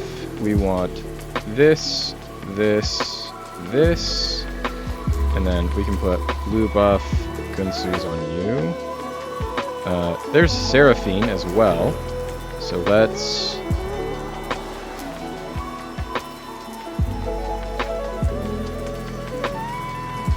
start working our way towards putting this Seraphine in, shall we? We need 40 gold to put in Seraphine.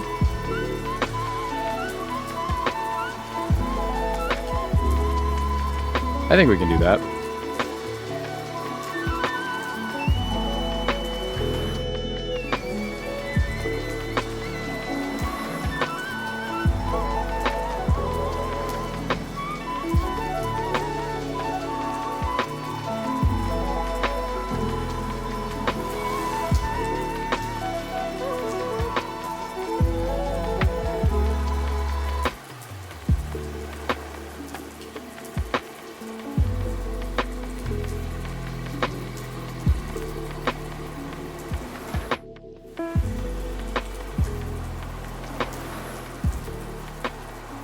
And we found our Ornn. We are full build, baby.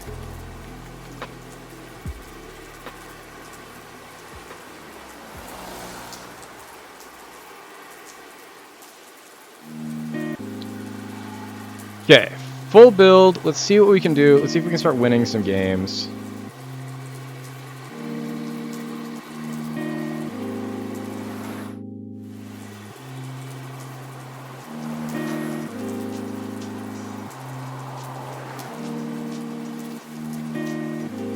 Okay, we're on 2. Okay, this is not great. Ooh. Thresh 2.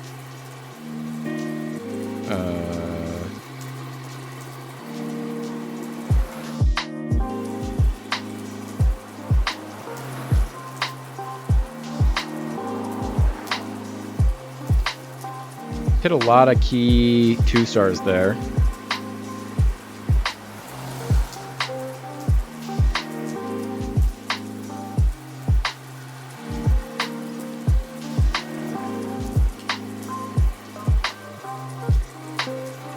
Morellos we like.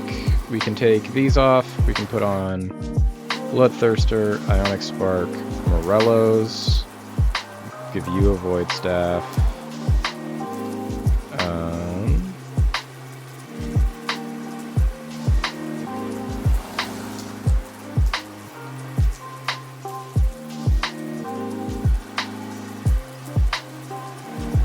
Try this. Hopefully we don't die.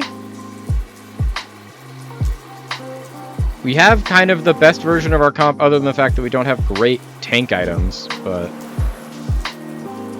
we've got all of our important carries as 2-stars.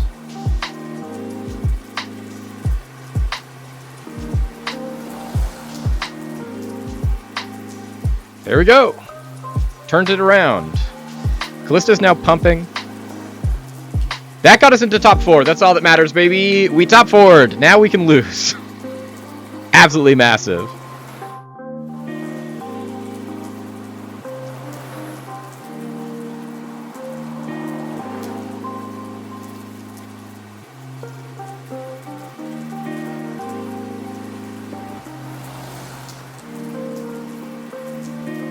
Not allowed? Not allowed to lose? I agree, we're not allowed to lose, but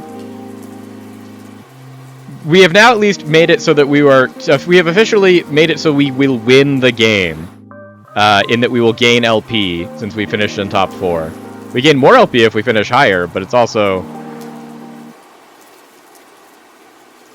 This Freljord comp has been very good all game.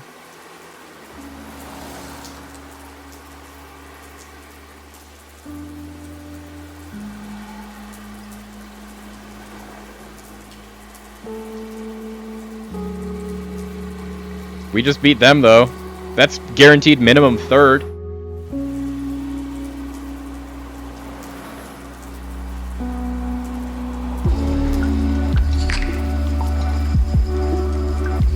Another Ornn.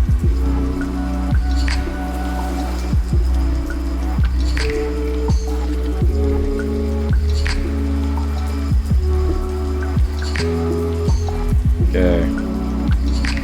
This gets us to Ornn 2. And then we've got 2-stars of all of our units. Minimum. And then we have this 1 3-star. Shooting for first, baby, would be huge, Rat King. I am definitely on board for shooting for first, but also, I am a realist.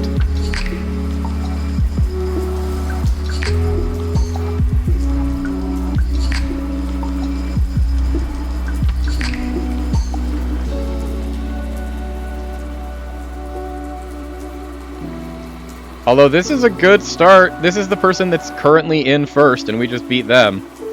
So if we can beat them already, Feather Knight's now eliminated. We might have a shot at first.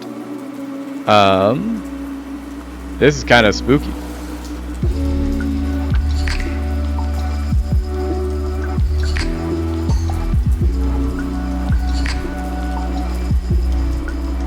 Realistically, just beat the one other person, and we did just beat them. And then we can sell that. Seeker's Arm Guard.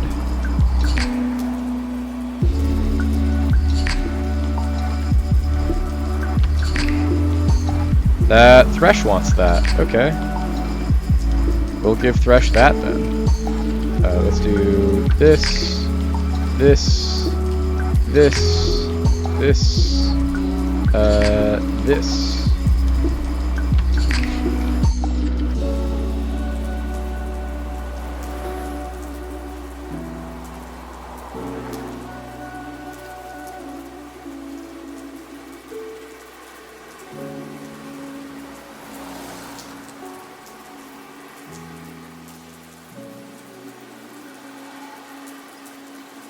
There we go. We talked first. You manifested it, Rat King.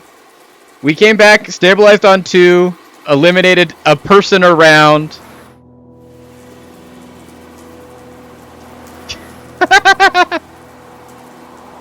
Hey, movie theater popcorn will do that to you. That also got us all the way up to Platinum 4. Insane. It was all because of you, the one fan, Rat King, in the chat, saying, don't settle for anything less than first. And you know what? We didn't. We got there. Shadow Isles was actually really easy to play. We also now have hit our new top rank, Platinum 4, baby. Let's go.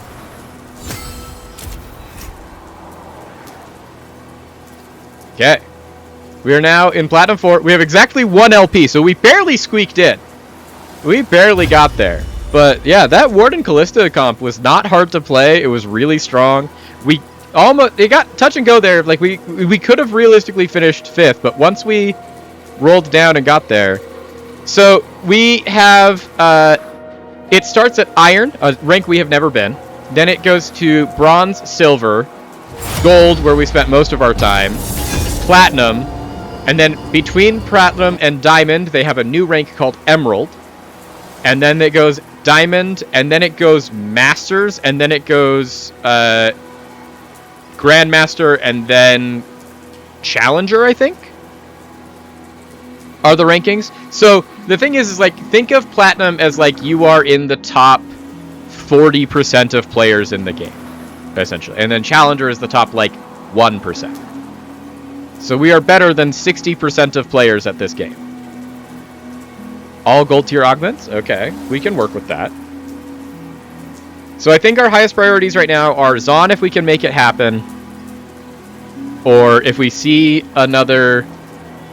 Noxus is also pretty good. If we can see another way to force Shadow Isles, we'll just do that as well. Currently, it doesn't look like anyone has the gift of a free Viego. Yeah, no one has a Viego to start with. We didn't get a Viego off of this either, so... Zaun is pretty good. We do have Yordles with this. We already have 2 Yordles, but I don't know that we want to be Yordles. They nerfed the best part of Yordles, which was getting to Yordles 8 and getting a whole bunch of free econ, so...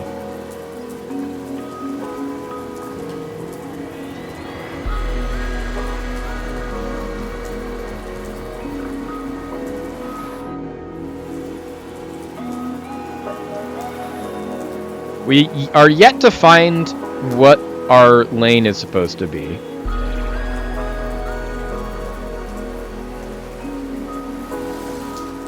This person's going Shadow Isles, so we shouldn't contest that. We shouldn't try and contest Void. We got multiple people going Void.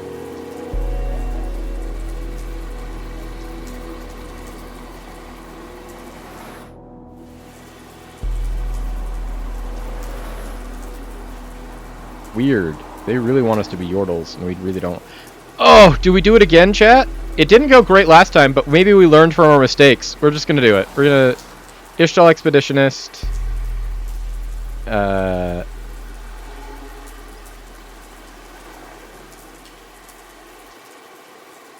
Let's start with the lose 6 player combats, while it's still good to be losing.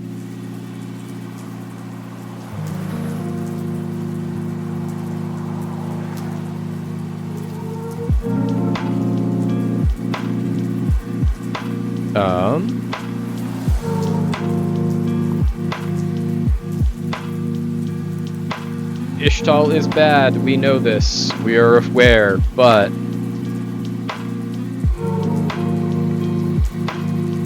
what if we learn from our mistakes?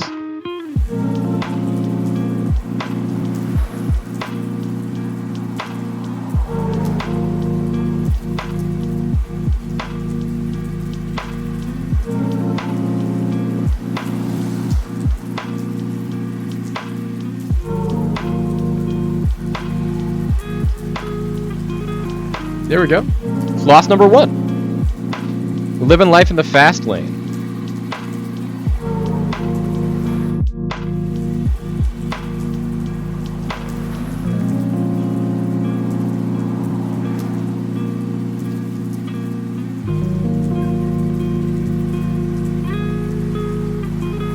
No one else is going to be contesting this on this, right? Yeah, so we've got Shadow Isles, we've got Demacia, we've got this person that doesn't know what they're doing.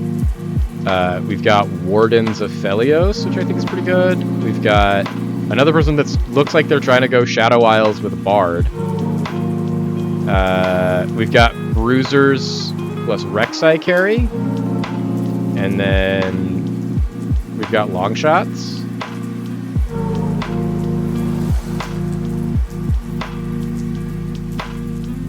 There we go. This might be the fast lane back down to gold after we've hit our peak of Platinum 4, but the thing is, like, I know intrinsically the value you can get from this comp is very high. We just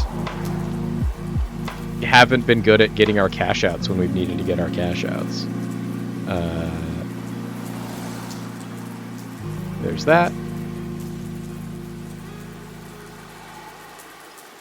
So we want this to become an IE.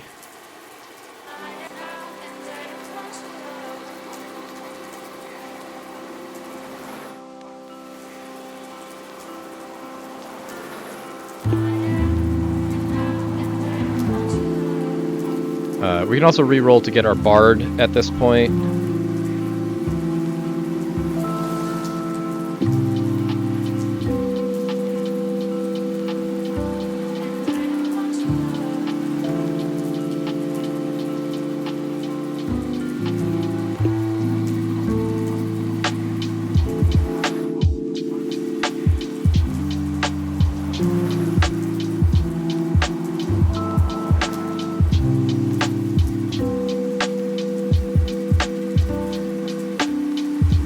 There we go.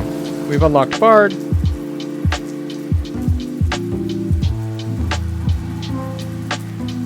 We are trying to lose streak as well. We would like probably the Chain Vest on this Draven.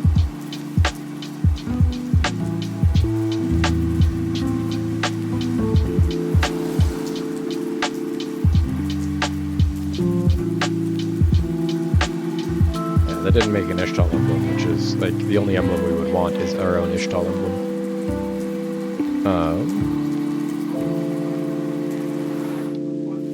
We can cut you, we can cut you, we can put this Bard in.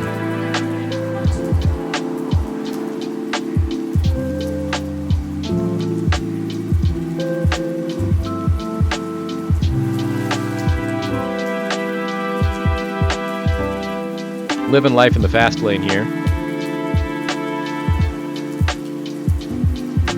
We need to lose the next 3 player combats, and then we need to be in 3-2 and never lose again is the goal.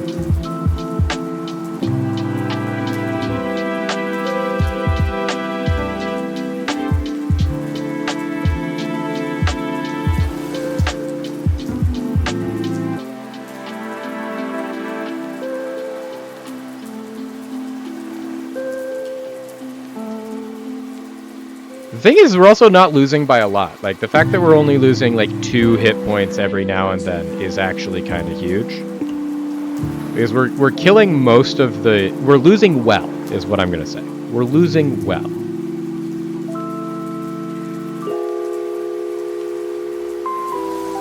Okay, so we'd love to find a Vi. We have not found a Vi.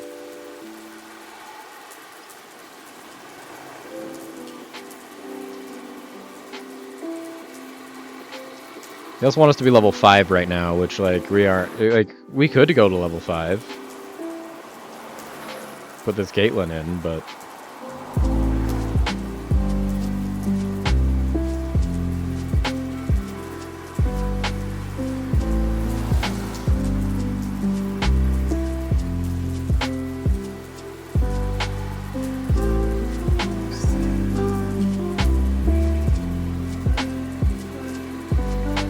There we go.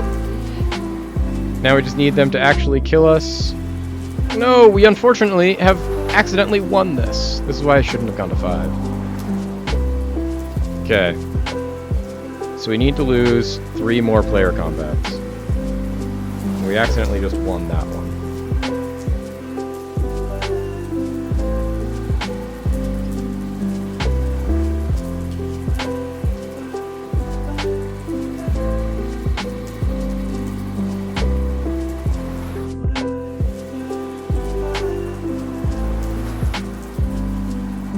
I'd rather have this for now, but the real ideal is we find a Vi at some point.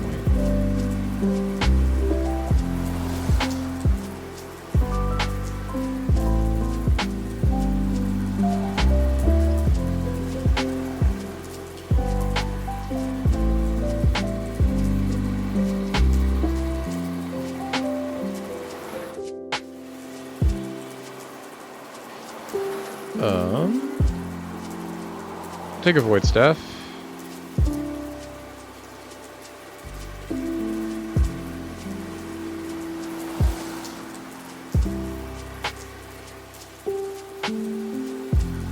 Okay, so 3-2, we either want something that gives us more HP or something that gives us a whole bunch of gold. Or if we can get the gold augment that gives us just 1,000,000 swords, we could do a lot of good with 1,000,000 swords right now. We need a lot of swords.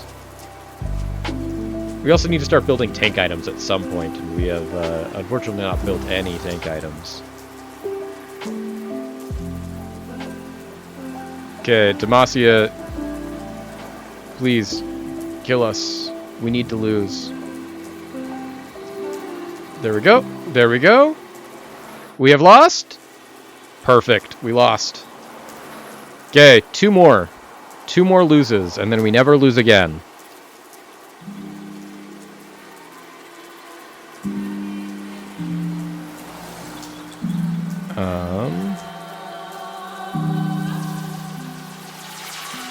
I don't actually hit Epoch.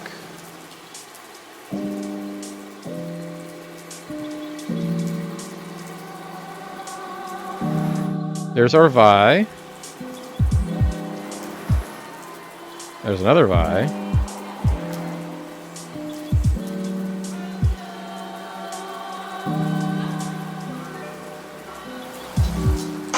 Weirdly, we don't actually want this Caitlyn.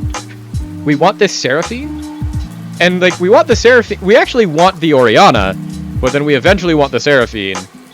And so we can actually probably just skip the Orianna and just use the Seraphine, is the real answer here.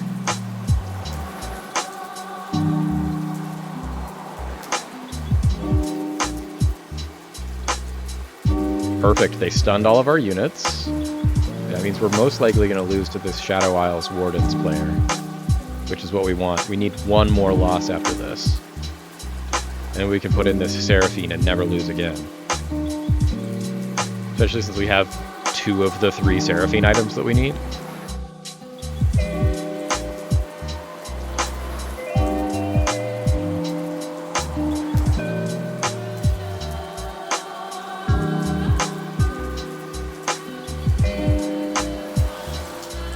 Okay, 1 more loss, chat. 1 more loss. And then we'll never lose again.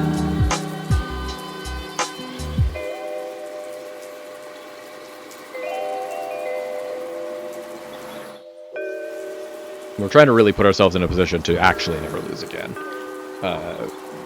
2-starring all of these things. And then it's just prioritizing leveling. We want to get to level 7 on 4-1 and level 8 on 4-3. Unlock our Skarner, unlock our Taric, unlock our Scion. Unlock our Nidalee. Like, what do we actually need for our Nidalee right now? We need a 2-star Nico with 3 items equipped, so we just need to start getting tank items to put them on our Nico. We can do that, right, chat? Okay, another good win.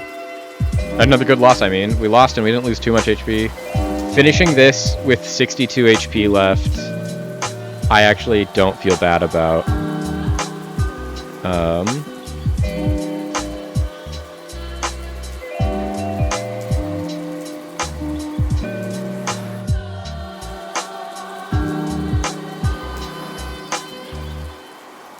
So we need to start building Nico items, which means we need to start building tank items. So anything we can get to start building into tank items would be great. This builds into one of them.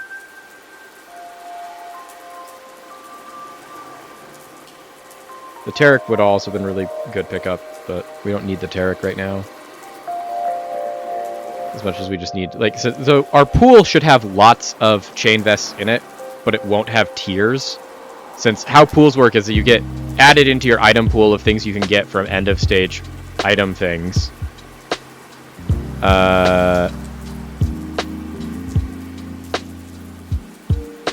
Do we just keep lose streaking? I think we just keep lose streaking. We get blast shield by this Nico. Is that it gives just one of every component that you can get goes into your bag. And then you take those out, and then when you get to the next end of things, it gives you a whole other one of all of those. And so we've already got both of our tiers out of the bag. We can't get tiers as likely as we could get chain vests, since we've got not a single chain vest. And one of the items that we want to build is tier plus chain vest.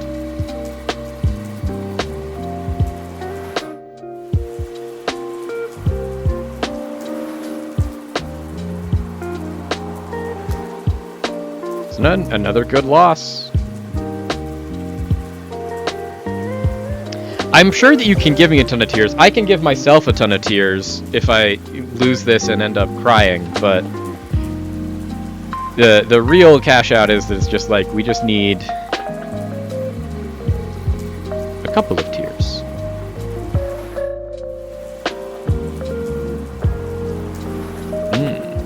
We like this Swain. Swain looks pretty good on 7. 7's also going to get us our Skarner, though, which is our actual late-stage carry. But we need to find 3 vests. The thing that I don't need right now is actually tiers. The thing I need right now is chain vests. I need 4 chain vests.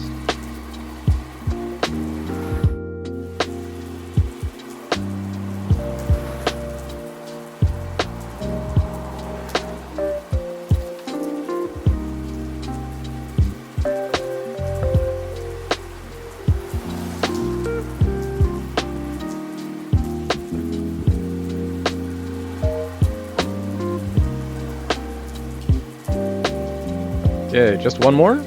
One more player combat we have to lose? Okay.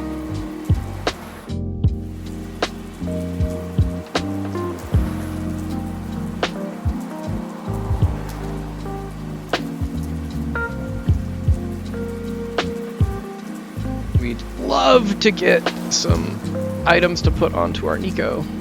Would be the best thing in the world. We already do have one chain vest, so we are less likely to get more, but...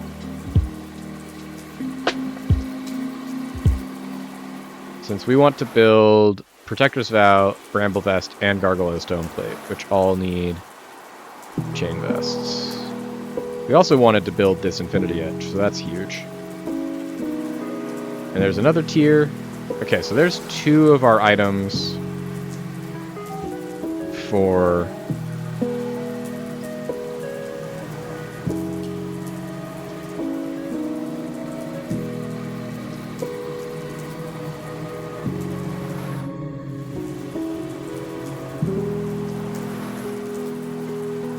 our Brock, when we inevitably get our Brock, since we are going to get it. Manifesting it now. We're going to get our Brock.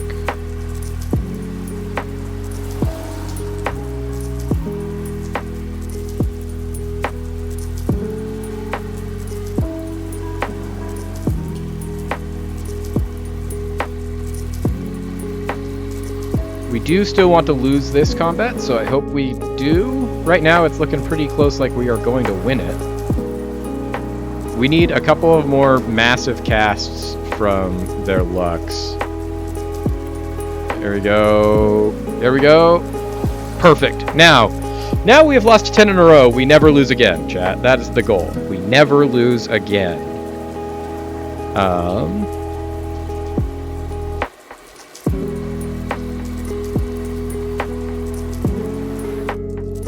Spirit Link.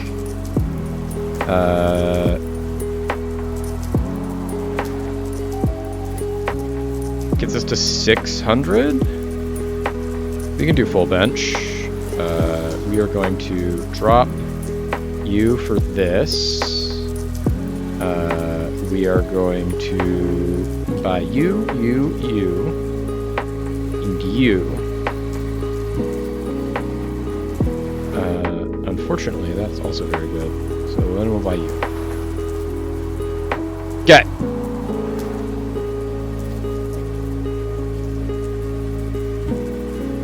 Now they've unlocked this as well, we need to put that onto our Skarner. Okay, so the Shadow Isles player has gotten very, very good.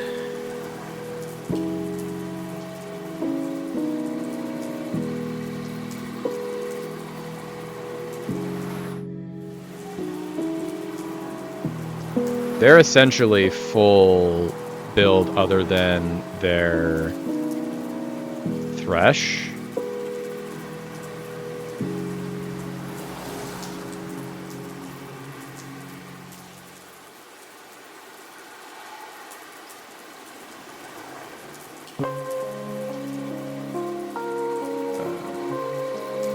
Put our tank on him on our tank, please.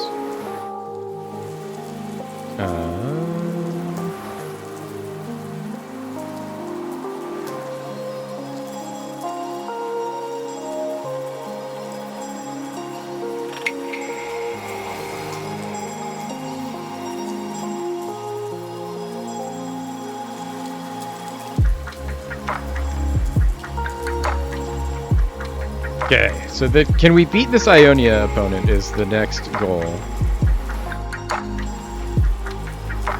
Skarner's doing a good job of staying alive now that we've put an item on him. And then, of course, I say that and he immediately dies.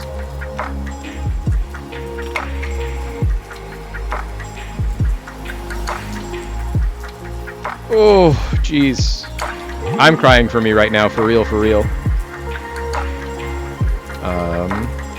Can we... How can we turn this around? We put Taric in instead of Bard?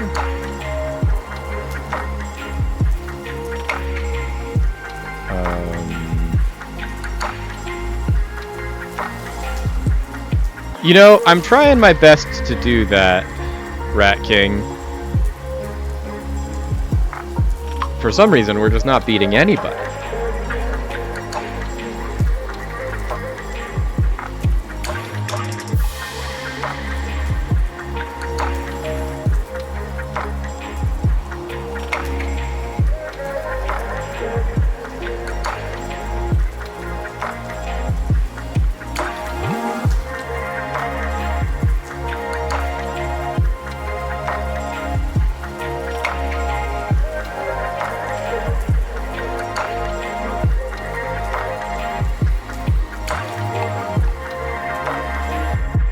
It's also probably changed because we moved to the rank class, but it's also like the lose to win strategy can be a big gamble, and we are now trying to stop losing and start winning, and it is not going well. Okay, this person's playing Slayers.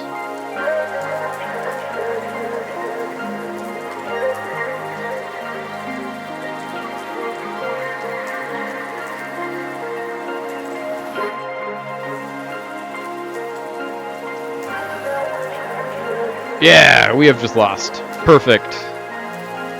Well, we spent a total of exactly 1 game in Platinum 4, everybody, and now I think that in 8th place we're going back down. Although we did have 1 LP, so it might just we get a second chance, a chance at redemption. Platinum 4, 0 LP. Okay. So, even if we hear the siren call of the Ishtal Explorer, we know now, don't chase it. It's going to work out horribly.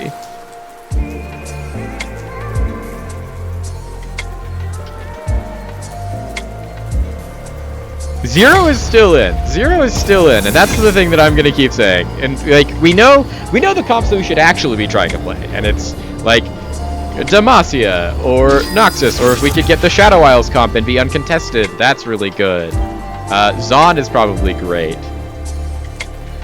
So like there are better things that we know how to play and can be playing. We just keep getting lured by the Siren Song of like we know this is really good if we can get it.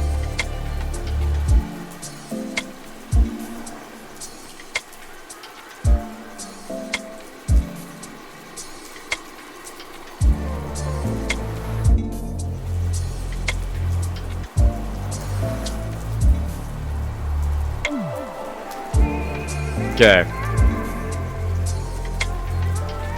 It's also 11:24 chat. He's got about another hour and a half left.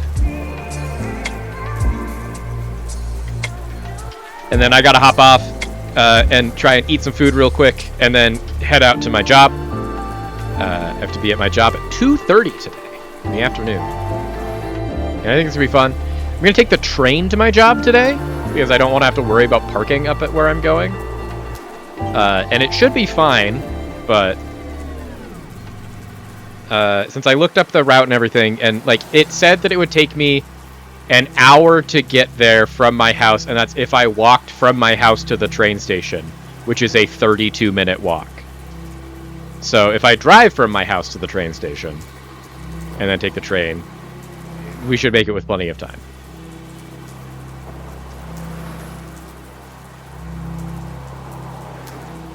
I don't know. I'll have to talk to my job about that. That's the whole point of today, is to figure out what benefits I get and don't. If not, it's still like it's a $2 train pass, and I have a whole pouch full of coins that I can use to pay for it. So like it'll be fine. Again, I only need to pay for it once because I can use it to get there, and I can use the same pass to get back. Okay, so we're off to a huge start to try and go Zaun. If we can find the Echoes or the other pieces. We also did just get a Viego. Anyone else got any Viegos? Any Viego enjoyers? That person has a Viego, but they aren't using it. So we're gonna just stake our flag now and say we are the Viego guy.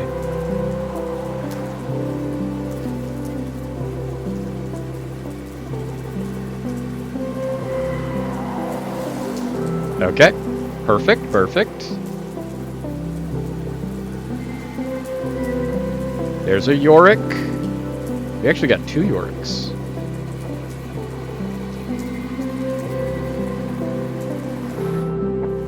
We don't need the Zalawi. We'll just play you for now.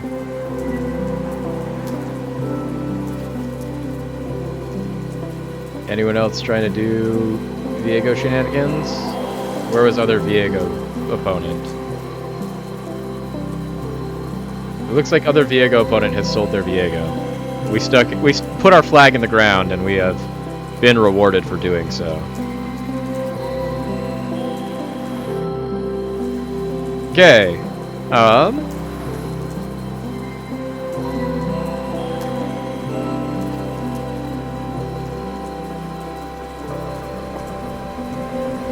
We'll just do Spoils of War, I think, for now. There's not really anything that we want here. We can do this. Make our Viego better.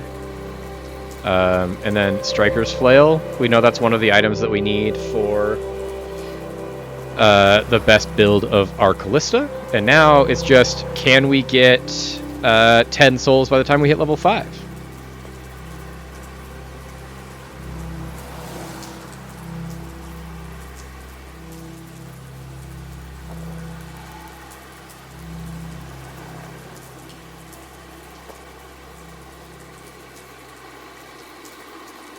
Also, we've been doing this all without game audio because I forget the game audio changes. There we go. Now you guys can have game audio. Oh, did they get the rumble? They got the rumble augment. Okay. So that's pretty great. That's one of those things where it's like we always want to be looking out for the hero augments that make the one hero specifically good, and that rumble augment is one of the best ones. I've literally never seen it in all of the games we've played. Either for us or for our opponent.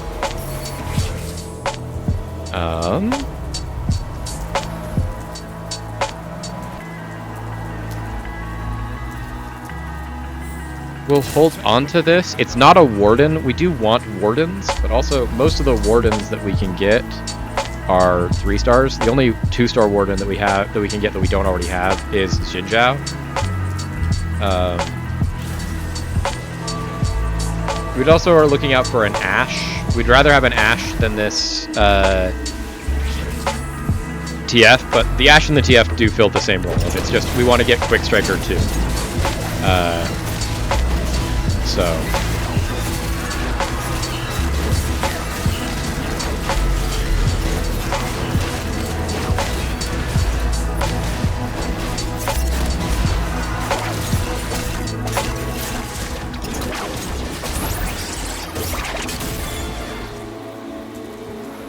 Don't like that we lost immediately on 2-2.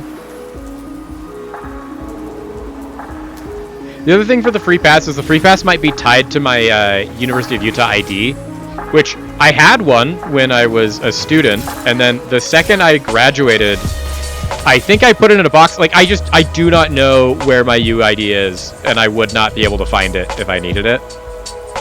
For today. I could probably find it in the future if I needed it. If that's something I learned while I'm at the job interview today. It's just like, hey, you're gonna need to find your unit. I'm like, okay, well I can locate it. I just, since like when I was a student, that's how I had a free Trax Pass, a free train ticket, is it was tied to your UID.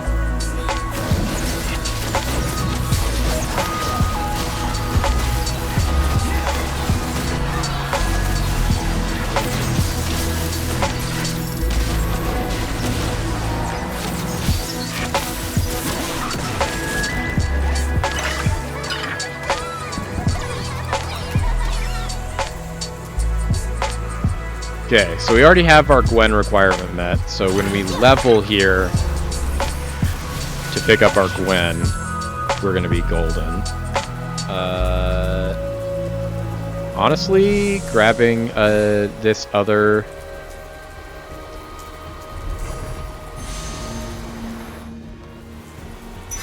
Grabbing this Ahri and getting there. Although, we also really would have liked this Xinjiao, just to have the wardens, but...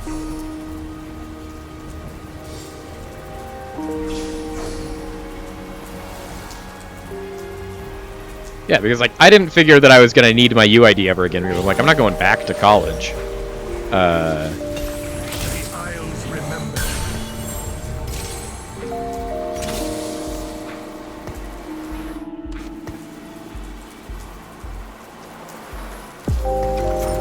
put this in.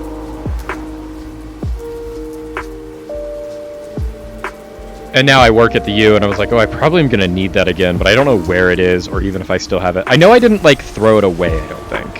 The other thing is like, the good news is that the UID number that I have is the same one I've had since I was like 4 years old and doing things up at the U for like summer camp. So they can definitely just print me a new one. It was just I would have to go to the place on campus and be like, hey, I'm an employee. Here's my proof of employment. Can you print me off a new ID card? Which probably isn't an issue, but it's probably also a good thing to do because I look nothing like the picture that I have on my unit because I took that when I was 20 years old and just back from my mission. And I look like a completely different person now.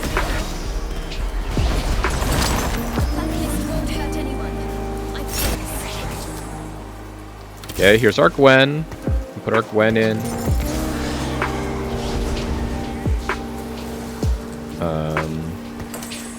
Let's put this on our Ashe. The Ashe is the one that's been actually doing the damage. Ooh, and here's a Nautilus. Don't mind if I do. We have immediately made our comp significantly better in a single move. We picked up our Gwen. We put in a Nautilus to have 2 Wardens. I knew you couldn't be all goodness and light, Gwen. Now, if we could find a Xin Zhao to have 3 Wardens when we inevitably get up to 6, because we're trying to level the 6 on 3-2. That would be great. But hey, we'll take the fact that we just had our first win since 2-1.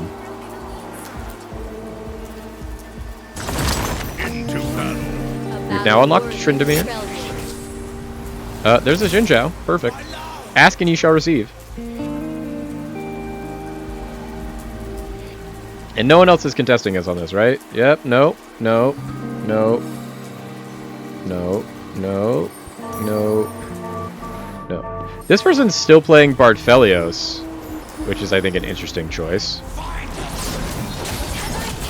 It's probably still fine, they just have nerfed top end of bruisers, so your end board's not as strong as it used to be. Because your bruisers just don't have, like, a billion health.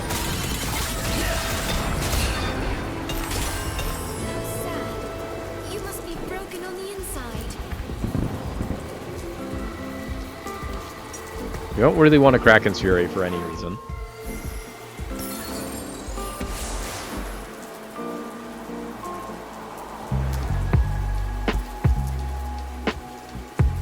I think it's worth econing more than it's worth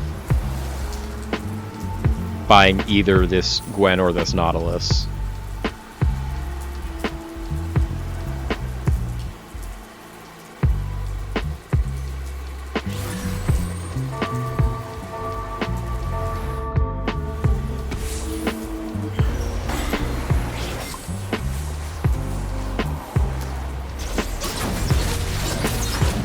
Okay, Slayer's Void plus Jarvan.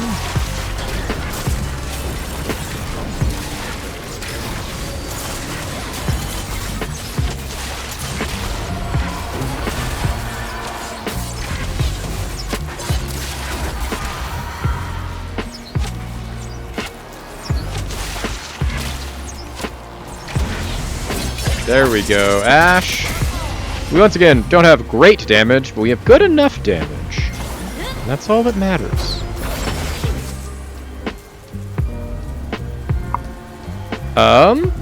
Okay, so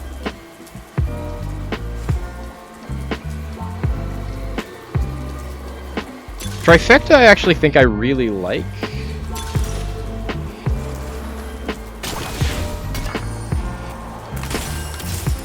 Except for that it gave us none of the 3 costs we want. But we did get one of the 3 costs we want, so if we can level here, there we go, now we're up to Warden 3.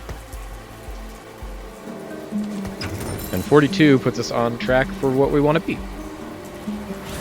So now we'll hit 51 next round. We've got kind of our best boards that we can have for right now. We just really need to hit level 7 so we can unlock our Callista. And then level 8 to get our Thresh, so we're just trying to prioritize the leveling at this point.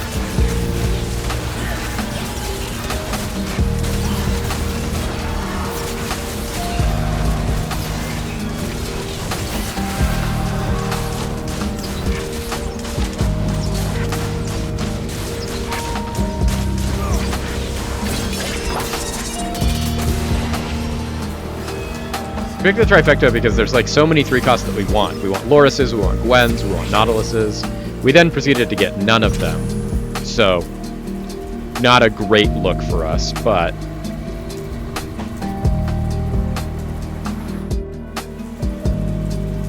we're still winning, which is nice. We would love to pick up... start picking up items to build for our Callista. So we want gloves, we want tears, we want swords. So they're going Freljord.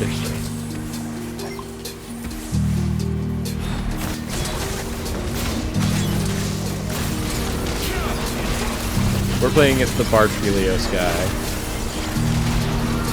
I guess it's just they now, instead of doing all-in on bruisers, are diversifying across bruisers and defenders. And then having Aphelios still be their carry, which I mean is probably smart. It's just like Aphelios carry and then make sure that you have the best possible board around Aphelios. Ooh. We'd also take this Braum, but we'd really like this sword or this glove or this tear.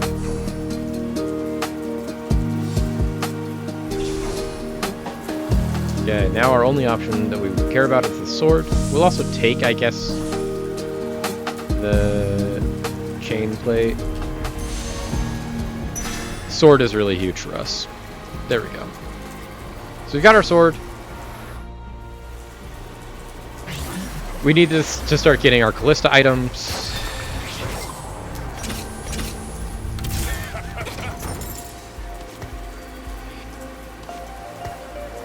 We're gonna have one of our best Callista items. IE is our next best Callista item. We really need that.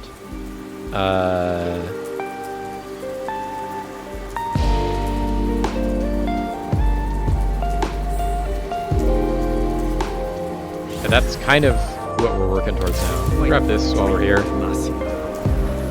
It lets us have Warden 4 when we level up while we're waiting for our Callista, and then we can put our Callista in.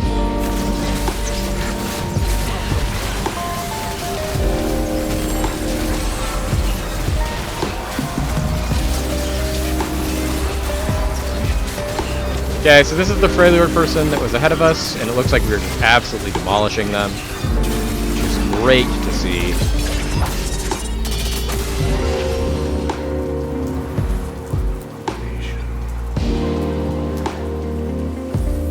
Not going to be able to level this turn, but we can level soon.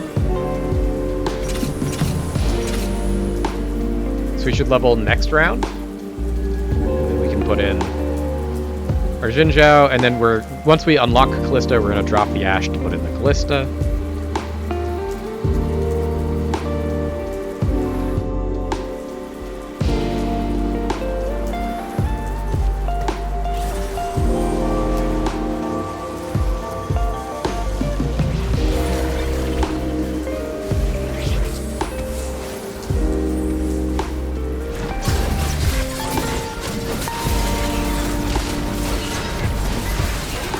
Okay, so Defender's Piltover?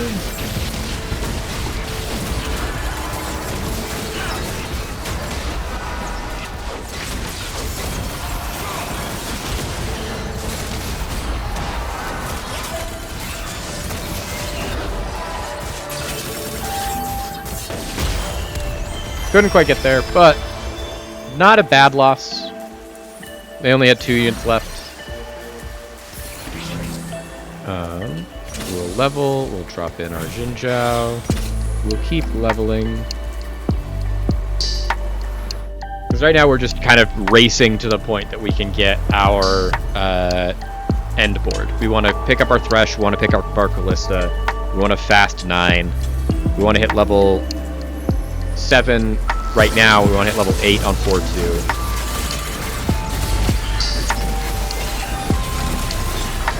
Either of these. This is already one of our Callista items, so that's a huge pickup. If we can get a glove, that's another Callista item. We didn't get a glove. There's our Callista. We'll drop our Callista in. We'll make our Spear of Shojin. We don't really want a stone plate, but we need tank items. And that's not a bad one. And then we just start leveling. We'll grab this to have a placeholder until we get our Thresh. It gets us back to Quick Striker, and it's just better for us than Ashe at this point, especially because of our augment here that makes it so our 3 costs are better. We got Void Bruiser Slayers. I don't know what's going on here, but our Callista is shredding. That's all that really matters to me. I think this is trying to become the Slayers comp. They just haven't hit their 4 costs yet. There we go.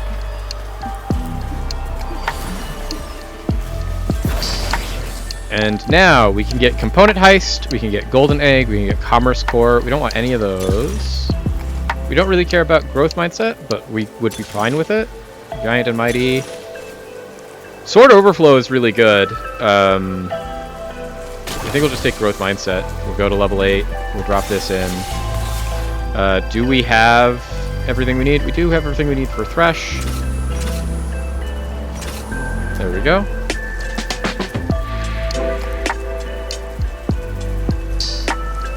And now we're just looking for our end board units. So we're looking to get a Braum. We're looking to pick up a Fiddlesticks and an Ornn. Highest priority is getting to Warden 5. Which we will get no matter what next round, since we are already unlocking Thresh. You remind me of all those reckoners no one remembers.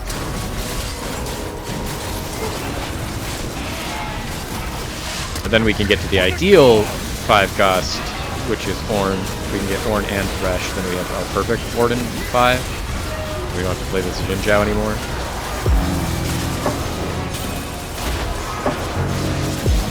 And then we really would like to get to an IE on our Callista as soon as possible.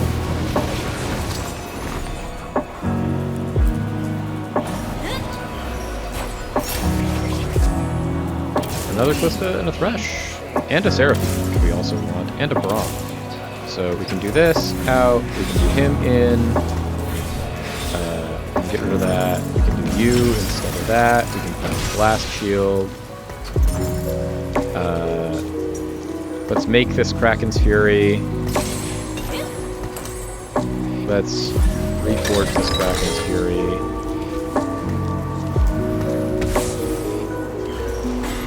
You know, it's a tank item. It's not the tank item we want, but it's the tank item we got, so we'll use it.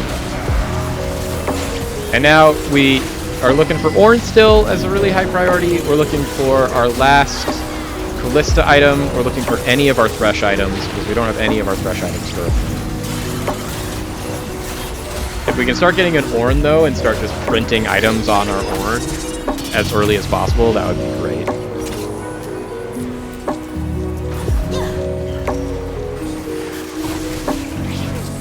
Here's another sword, which is great.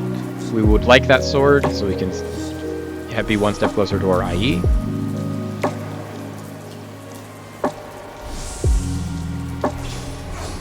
There goes our sword.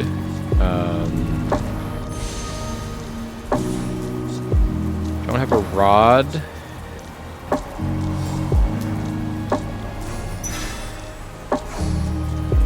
But we do have this. That can start building into some of the items for our Thresh. So we'll do that. Let's take all of our items off of Yorick. We'll put them onto our Braum. Don't need you. We can 2-star you right now. Put that onto our Thresh. We want Thresh, Yorick, Loris, Braum. Put that there.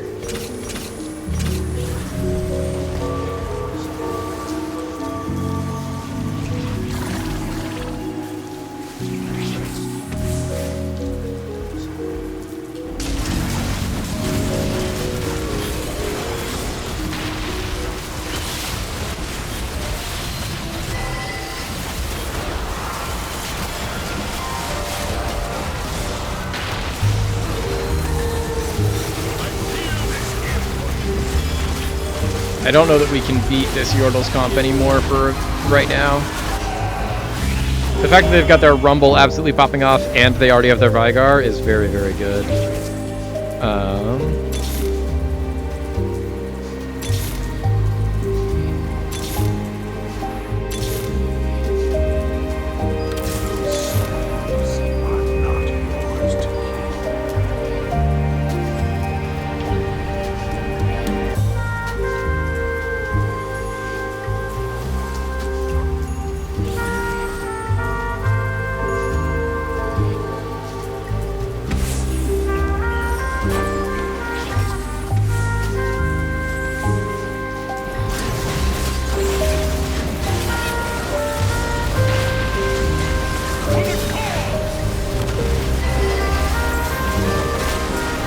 Okay, can we beat this Demacia comp?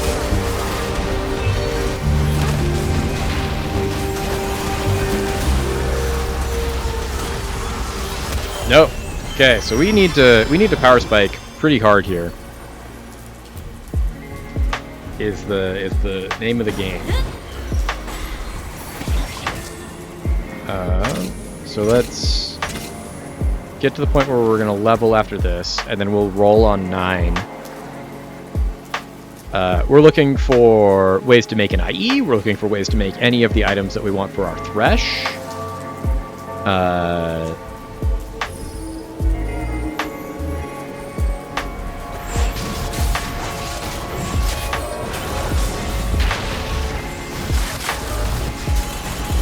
And then we're going to level at the end of this, and we're just going to roll down.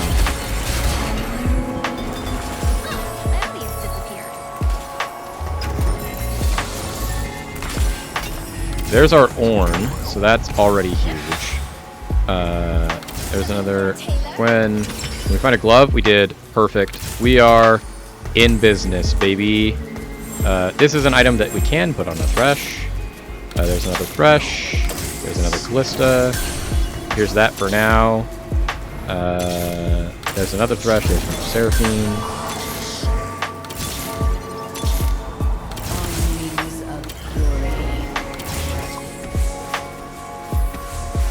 Okay, this will have to be good enough for now. Hopefully this is good enough to actually get us there. We have we two-starred our DPS and gave it its ideal items.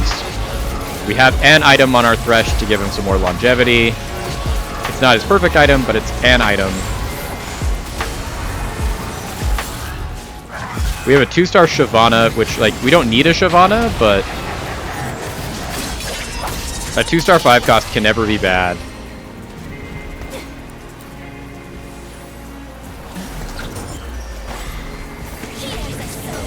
Another Ornn is gross, too.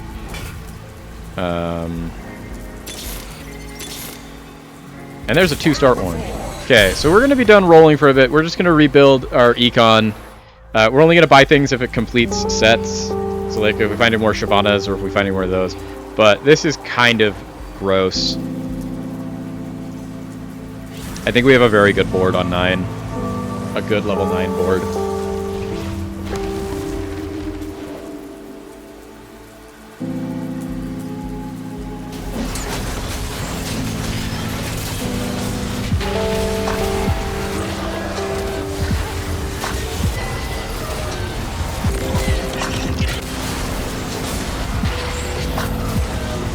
Yeah, we're just, you know, absolutely melting people at this point.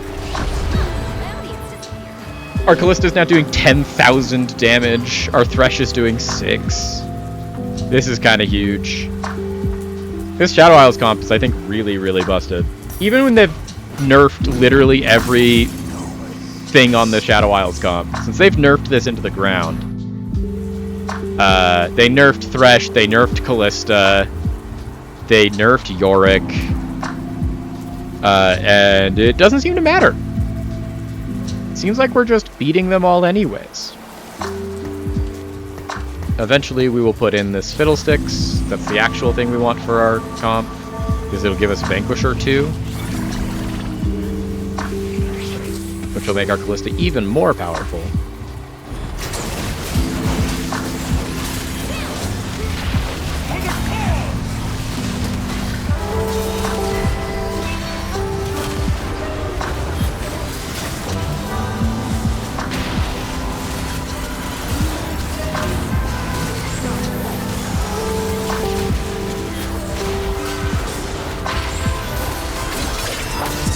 we go. That was the Demacia comp. We have obliterated them.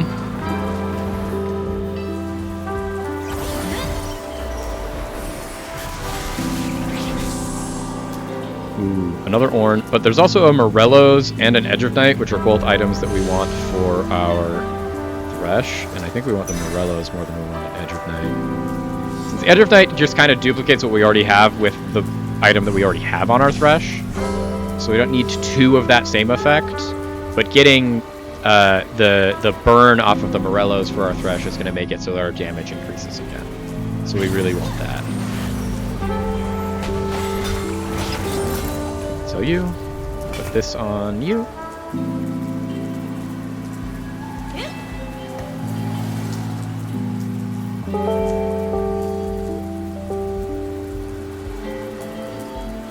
Okay. And with a win streak on 5-5, I think that we are in a pretty good spot here to top 4 at least.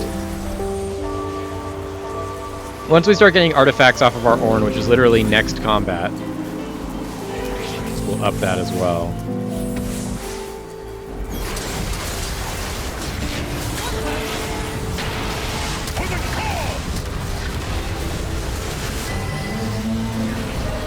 Now this opponent does have a better Shyvana than us. Their Shyvana is only a 1-star though.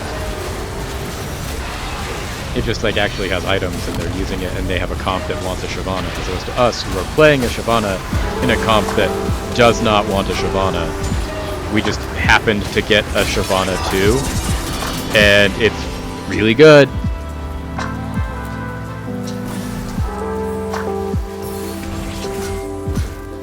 Ooh, we'll take a Braum and another Kalista.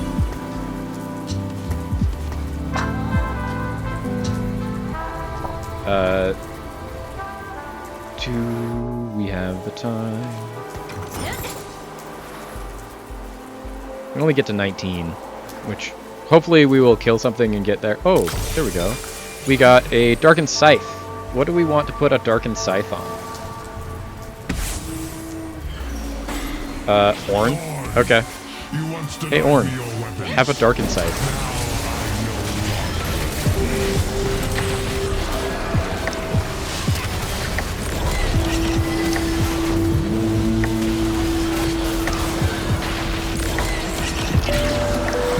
There's our 20, there's 21.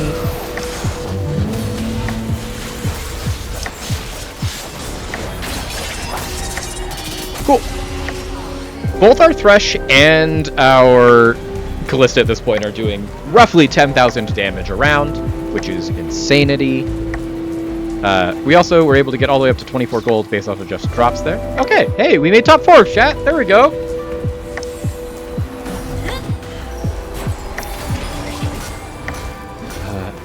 We'll buy this Loris. You can go over on this side of, like, we already have 2 stars version of these, but if we can get more of them, we'll get the 3-star.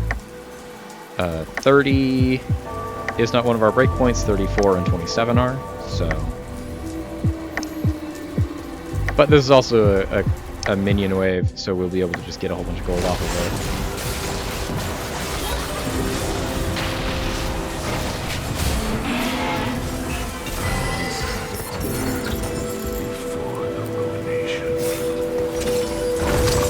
So, Crown Guard is an item that we want.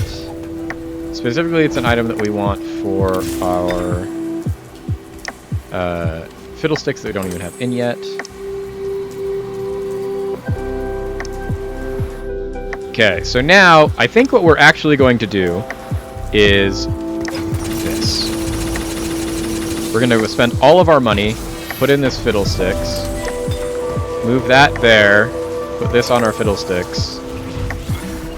And now, we are just gonna, you know, any money we get, we can roll, we can spend to get things. We're looking, these are our list of things that we already have 2 stars of, but if we get more of them, we can get to, hopefully, a 3-star eventually.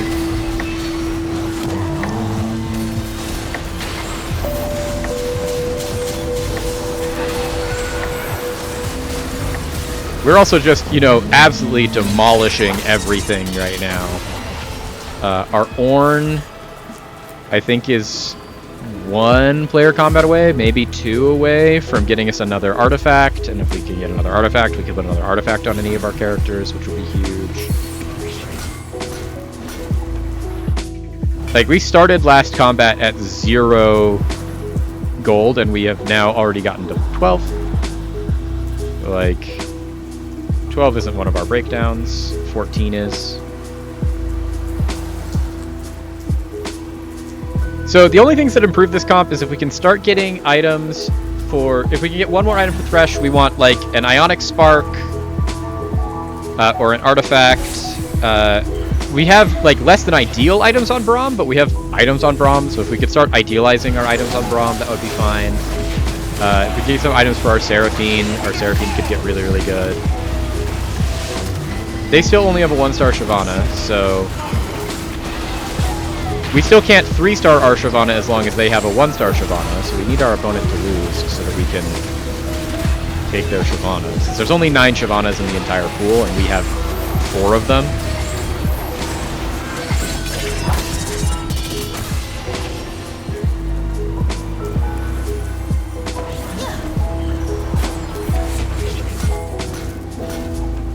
We'll pick up a Loris. One more away from our next artifact, so we're going to get another artifact after this combat.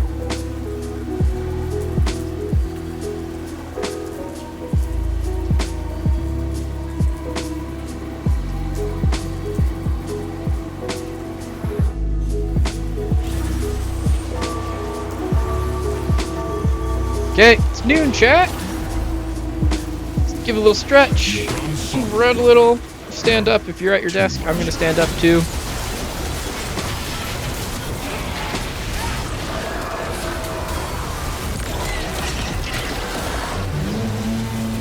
Hopefully for most of you, you're in a position where you could go get lunch right now too. It's definitely lunchtime.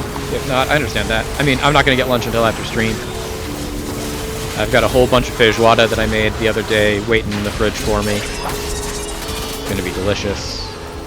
But I think we're on our way to another first place. I think, yeah, that was it. We won. There we go.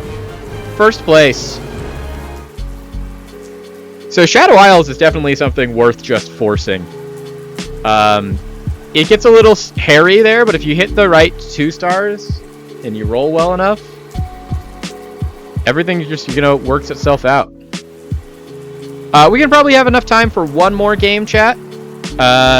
That being said, we're going to take a top-of-the-hour ad break. I'm going to go to the bathroom real quick, and then we'll come back, we'll play one more game, and we'll be done with the stream for today.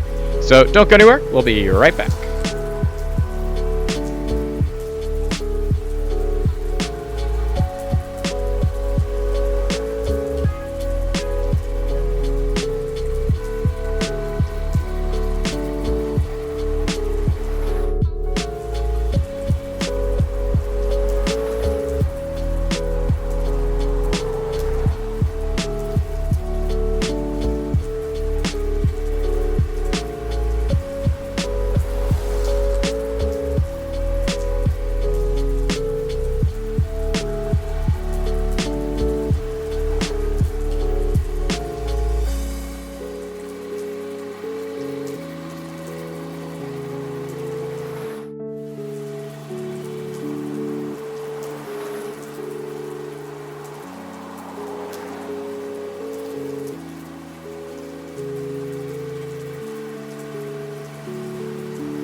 Welcome back, chat. We're in queue now for our last game of the day. We are coming off of the second time we played Shadow Isles and the second time we got a first place with it. I think what we found out is what we are going to do is just force Shadow Isles as soon as possible and as much as possible. Especially with how easy they've made it to play now, in that you don't need to find 3 Viegos, put an item on a Viego that's a 2-star to start the chain. The fact that you can just start with a single Viego you get randomly.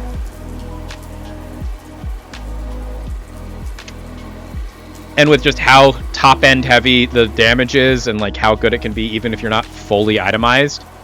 Like, we won that time, and we didn't even fully itemize our Thresh, which is our second carry.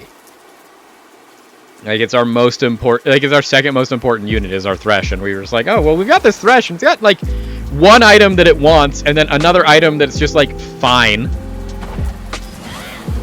Okay, what's Darius gonna do for us?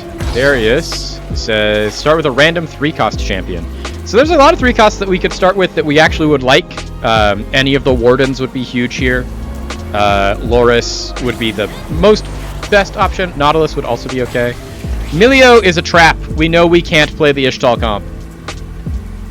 We've tried it so many times, and every time we try it, the Siren Song of the Ishtal comp comes, and it just...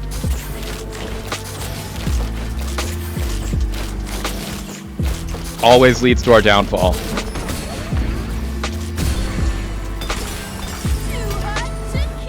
Don't like that you gave me another Ishtal champion. Do we see a Viego in our first shop? We don't have a Viego.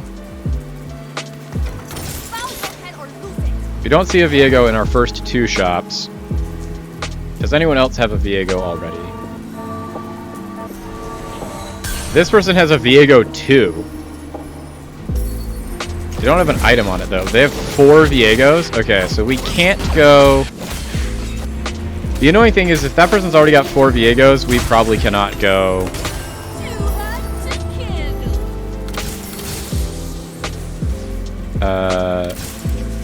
They already put an item on their Viego?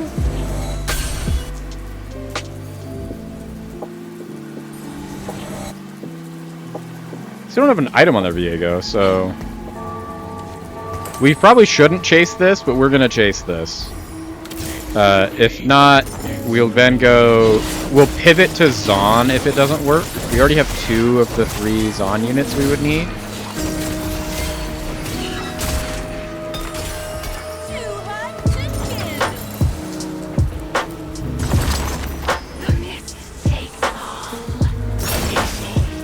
Unsealed from Steel kind of is sick here. Ishtal Expeditionist we know is a trap. We're not going to fall for your trap this time. Let's just take Unsealed from Steel. Which of the Darken items is the best for our comp? They think that it is Darken Staff, and it's going to be on Thresh eventually. So we'll take Darken Staff, we'll buy this Yorick, we'll level, we'll put this in, we'll take you out, we'll put you in. Put that on you.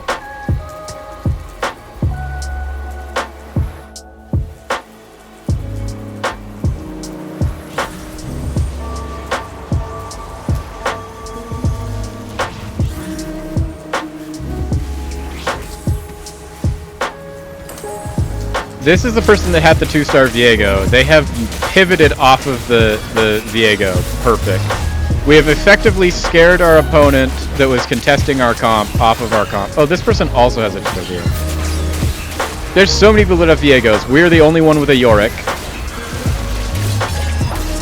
Which is all that matters for us right now. We already have our Yorick. Right now, we're looking to get... a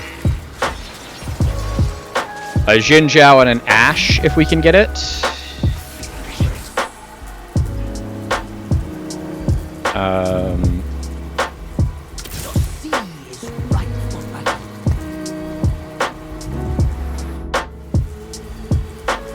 Just getting a second Bruiser is probably good at a certain point.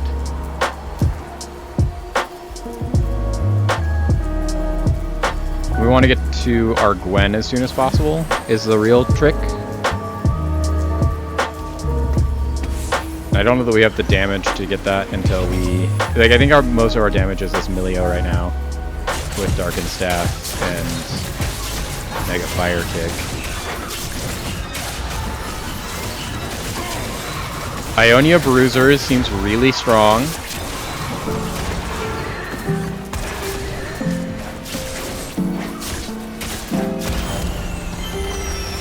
But we are at 9 out of 10 souls.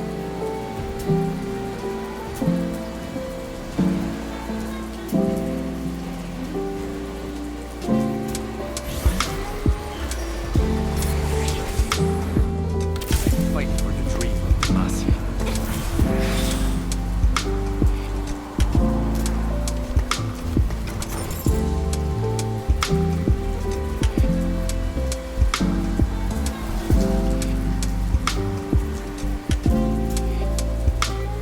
I don't know that we're gonna get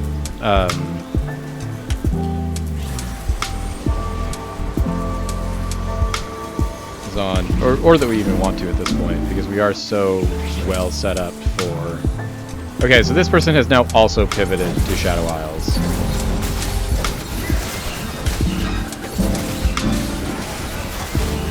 So we definitely don't want to sell our Zons, because if we can find a way to pivot to Zon, we want to be able to do that. Because we are now contested in Shadow Isles, and that's not great for us.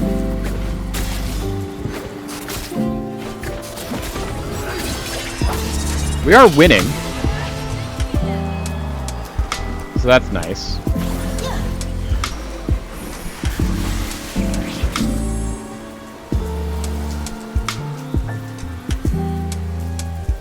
We want this sword.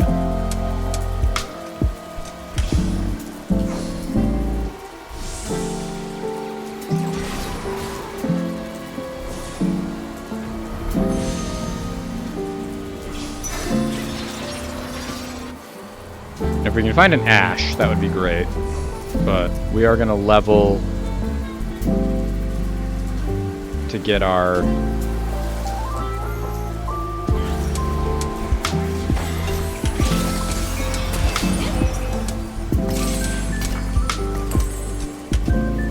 Oh, here's an ash.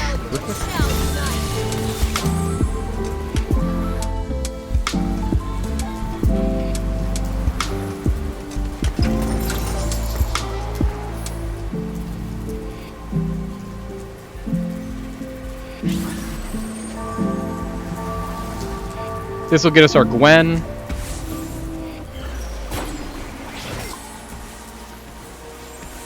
And then we're halfway to our Callista already, and we have good Callista item. We have best in slot Callista item. If we can get more Callista items, it will be even better.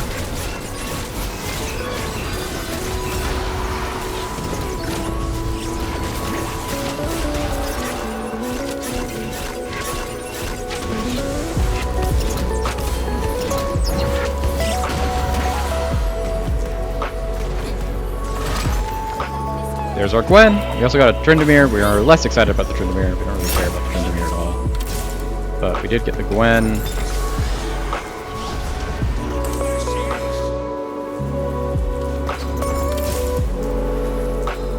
I'll get this Taric for when we hit 3.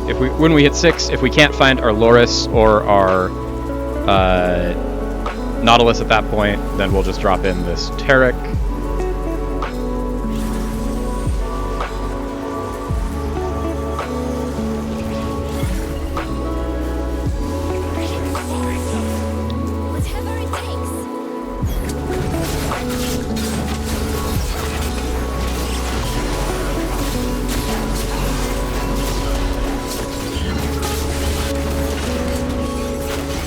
The thing is that the other guy that's playing Shadow Isles, the other opponent that's playing Shadow Isles, looks like they're playing Shadow Isles, but they're trying to play the version of it that's Viego carry, which we aren't playing the Viego carry version. So we are, you know, competing in the same comp, but for different things. Especially not hers. 32. This is, I think, a good... It's not. 34 is. Hopefully we can get to 34 then. We should be able to. This is a creep round. We're gonna get gold from one of these at least. Okay, so that's one of the other things we want for our best in slot item. And there it is.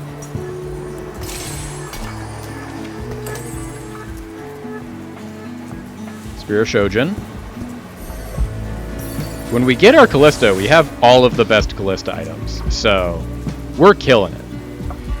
Now we just want to really hit level 6 next round, so that we can hit level 7 on 3-6 and unlock our Callista. Because we really want this Callista as fast as possible. In fact, if we can get something that just on our 3-2 gives us a whole bunch of experience, that would be kind of crazy. Like, we could get an Epoch. That would be great. Something that just levels us so we can get all the way to 7 and unlock our Callista already would be huge. Because we're really strong right now, and this Ashe is just gonna shred things. Yeah, our Ashe is already doing like 2,000 damage.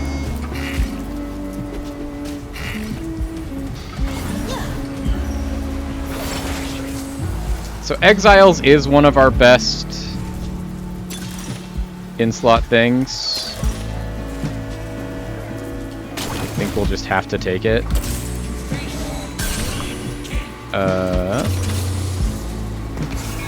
We'll put that in. It's just a placeholder until we get more Wardens, but it's a really good unit. So the only things that we want to build out of this needlessly large rod are Morellos or Ionic Spark, so any belt or any cape is good there. We also have 0 tank items yet, so like getting tank item units and tank item components would be huge. We might have to prioritize picking up those at this next carousel. Okay, so we're going against an Ionia.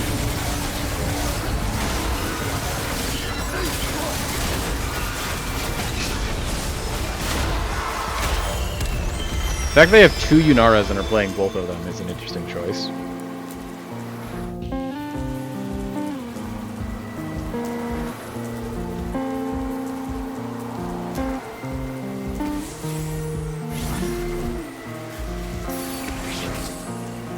Don't want a Jinzhou. The stars, as is its mistress. We never really want more than one Jinzhou.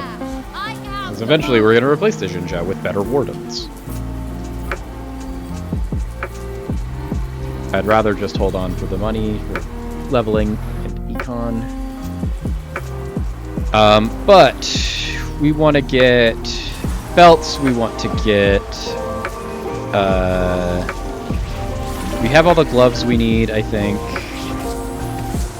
No, we do still need a glove for a Striker's Flail. We also need a belt for a Striker's Flail. We also really want to get tank items as soon as we can. We don't have any tank items right now on our team.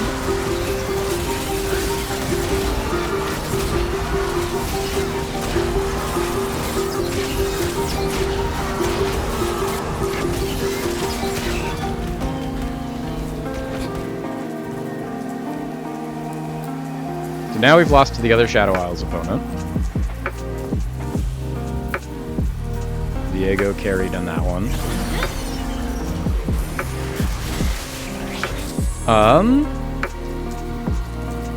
Gloves and belts would be nice here. We also can do with either of these capes.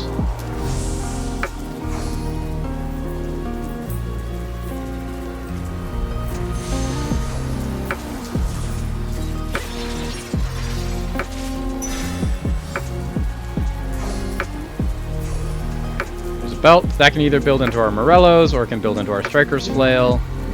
Doesn't build into any of our tank items, which was one of the things we wanted to address with this, but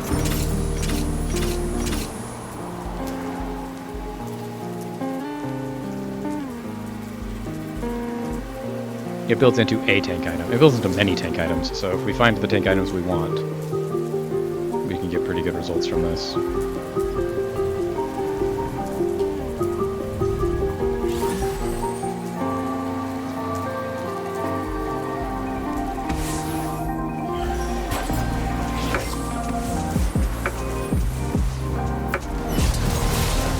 Ionia. Is this Stars Are Born? That just makes a whole bunch of 2 stars for free.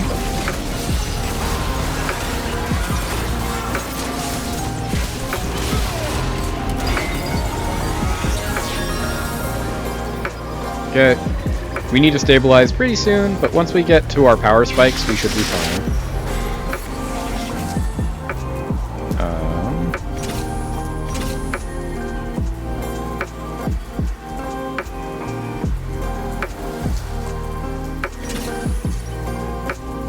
Let's just level.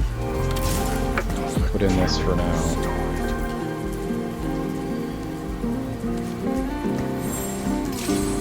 This will unlock our Callista. We just need to get our Callista as soon as possible so we can start doing things with our Callista. Is the real answer here. Whatever it takes. Somehow a Yordle's opponent that hasn't unlocked their Vagar yet. They have their Vagar item ready. They will get it soon.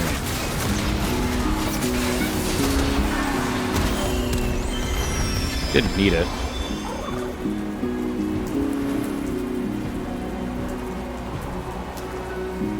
But that unlocked our Callista. Callista will unlock our Thresh.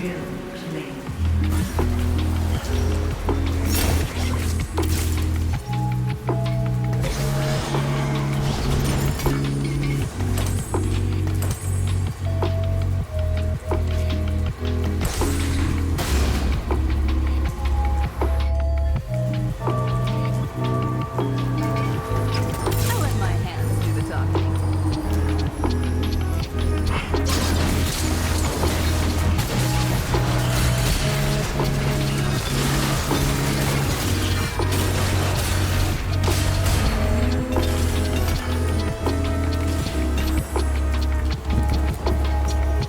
There's a Striker's Flail. So we've got our full build Callista.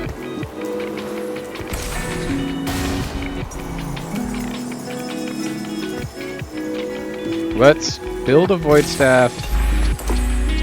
Reforge a Void Staff. It gave us Crown Guard, which is one of the items we want. And once again, we are just trying to fast level ourselves to... Oh, there's a Nautilus here. We want this Nautilus. We didn't see that Nautilus. We need that Nautilus. That gets us to Warden 3, which is huge. We're just trying to get to our Thresh, since we have, honestly, 2 of the best items for our Thresh. We have a full build Callista.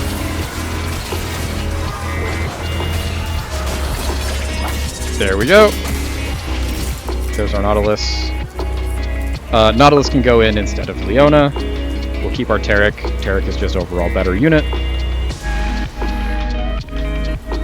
Trying to hit 8 next level, next round, which we can technically do.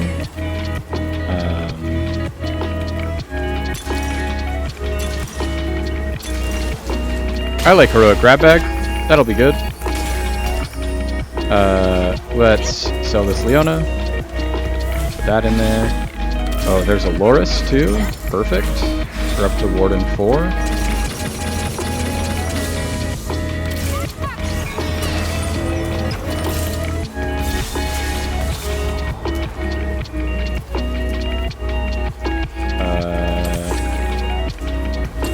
Two-star Loris.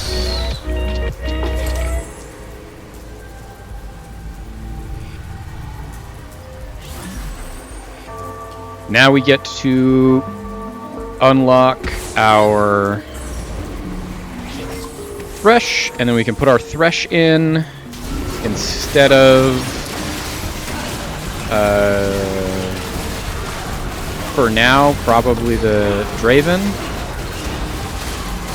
And we have all of our Thresh items already too, which is going to be nice.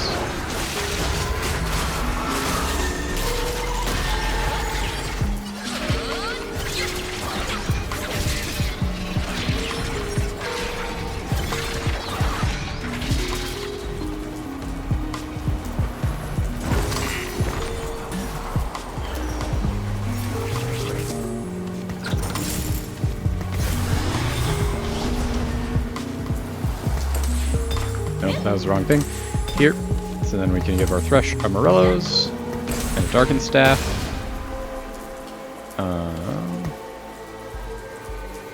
Cool. And now we're just once again focusing on leveling and putting in the units we want, but we're going to do that after we get back up to 50 gold. We also are going to really highly prioritize finding tank items so we can start building an actual tank that will stay alive. Because this is our other person that's playing Wardens, and they have all of the good Wardens already. And they have a fully built out Braum.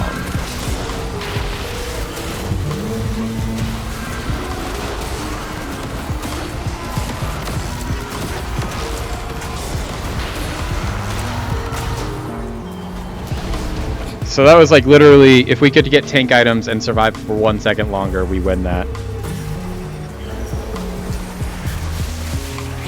There's a Braum. That's nice. It doesn't have an item that we need to make a tank item, but it is a Braum, which is huge for us. Okay, Braum's already gone. We will take this.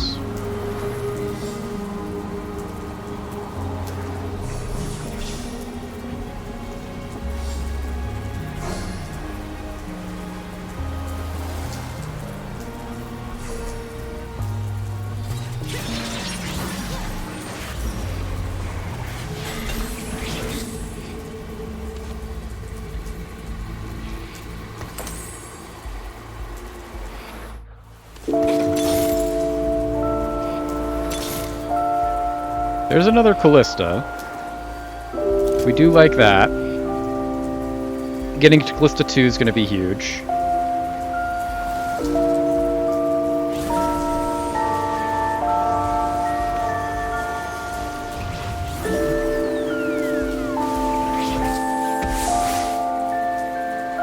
Okay, so the Ionia player is trying to get their set.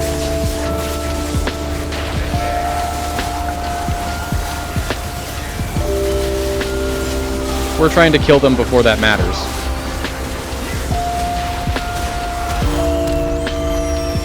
They already have their Yone and their Yasuo, and now they have their set.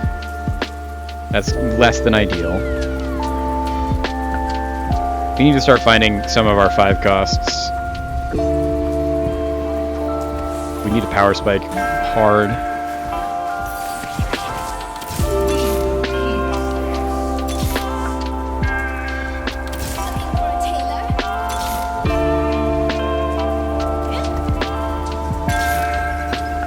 There's Fiddlesticks. That's a good pickup.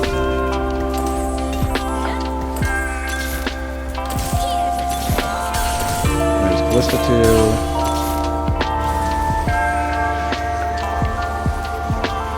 $27? Okay, rid of 28. Hopefully Callista 2 and Fiddlesticks help a lot with this. Did we just get the same Ionia guy back to back, but now he has his set? No, I don't think this one has Yone. There's just 2 Ionia players that both have set, and a really giga-busted Yunara. We beat this one, though. There we go, Chonk. See you later, Chonk. 12,000 out of our Callista is huge. Love that.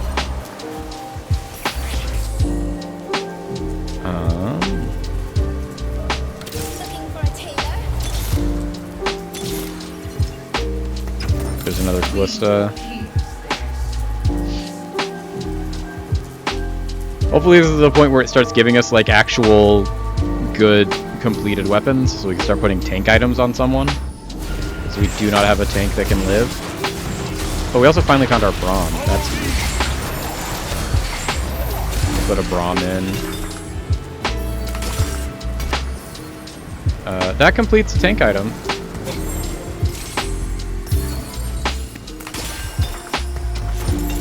There's Braum. There's a completed tank item on him. There's another step towards a tank item on him. And there's a second tank item on our Braum. Perfect. That's great. We love to see that. We'll sell both of these. Okay, so right now we're going to go back to leveling and only rolling if we need to. The next thing that we need to pick up is our Ornn, and then a Seraphine when we hit level 9. This is the Yordles player, and now they have their Vigar as well.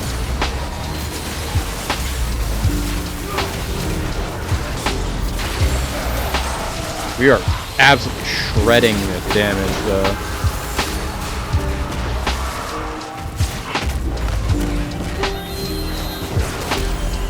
Just barely not enough.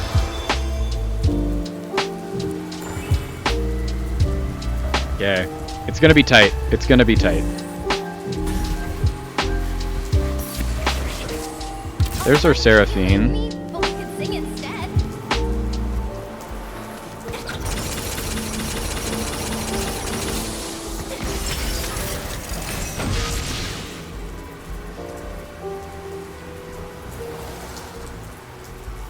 Okay. So that hopefully power spikes us enough that we can stay alive to find our Ornn and start getting our Ornn going.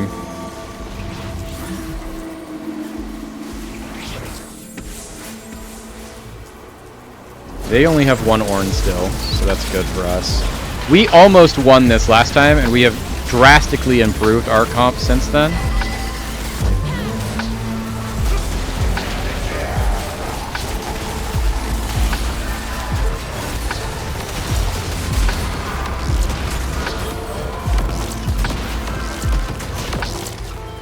Not enough. Literally one auto away from winning that.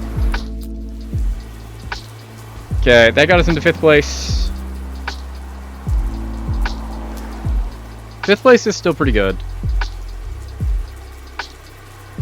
If we win, I don't think we have enough time for another game.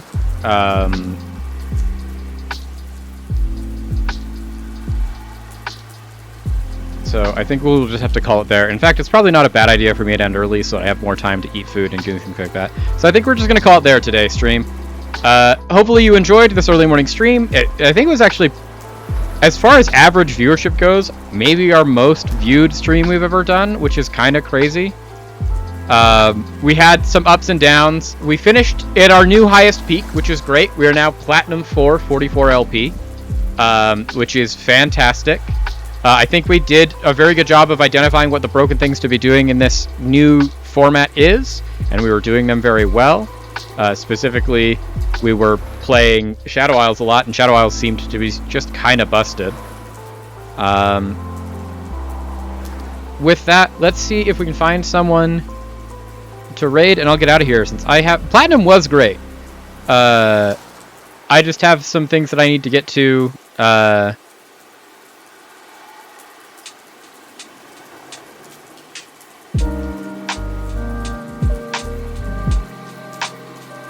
Yeah, thank you for the celebration.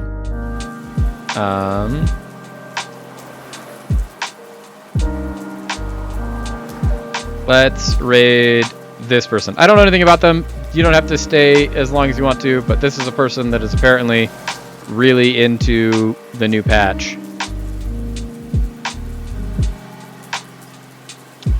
Thanks for watching. I've been Sam, this has been the Jank Drawer, and I will see you all tomorrow at our regularly scheduled 2 p.m. programming for some more Darkest Dungeon. Until then, peace.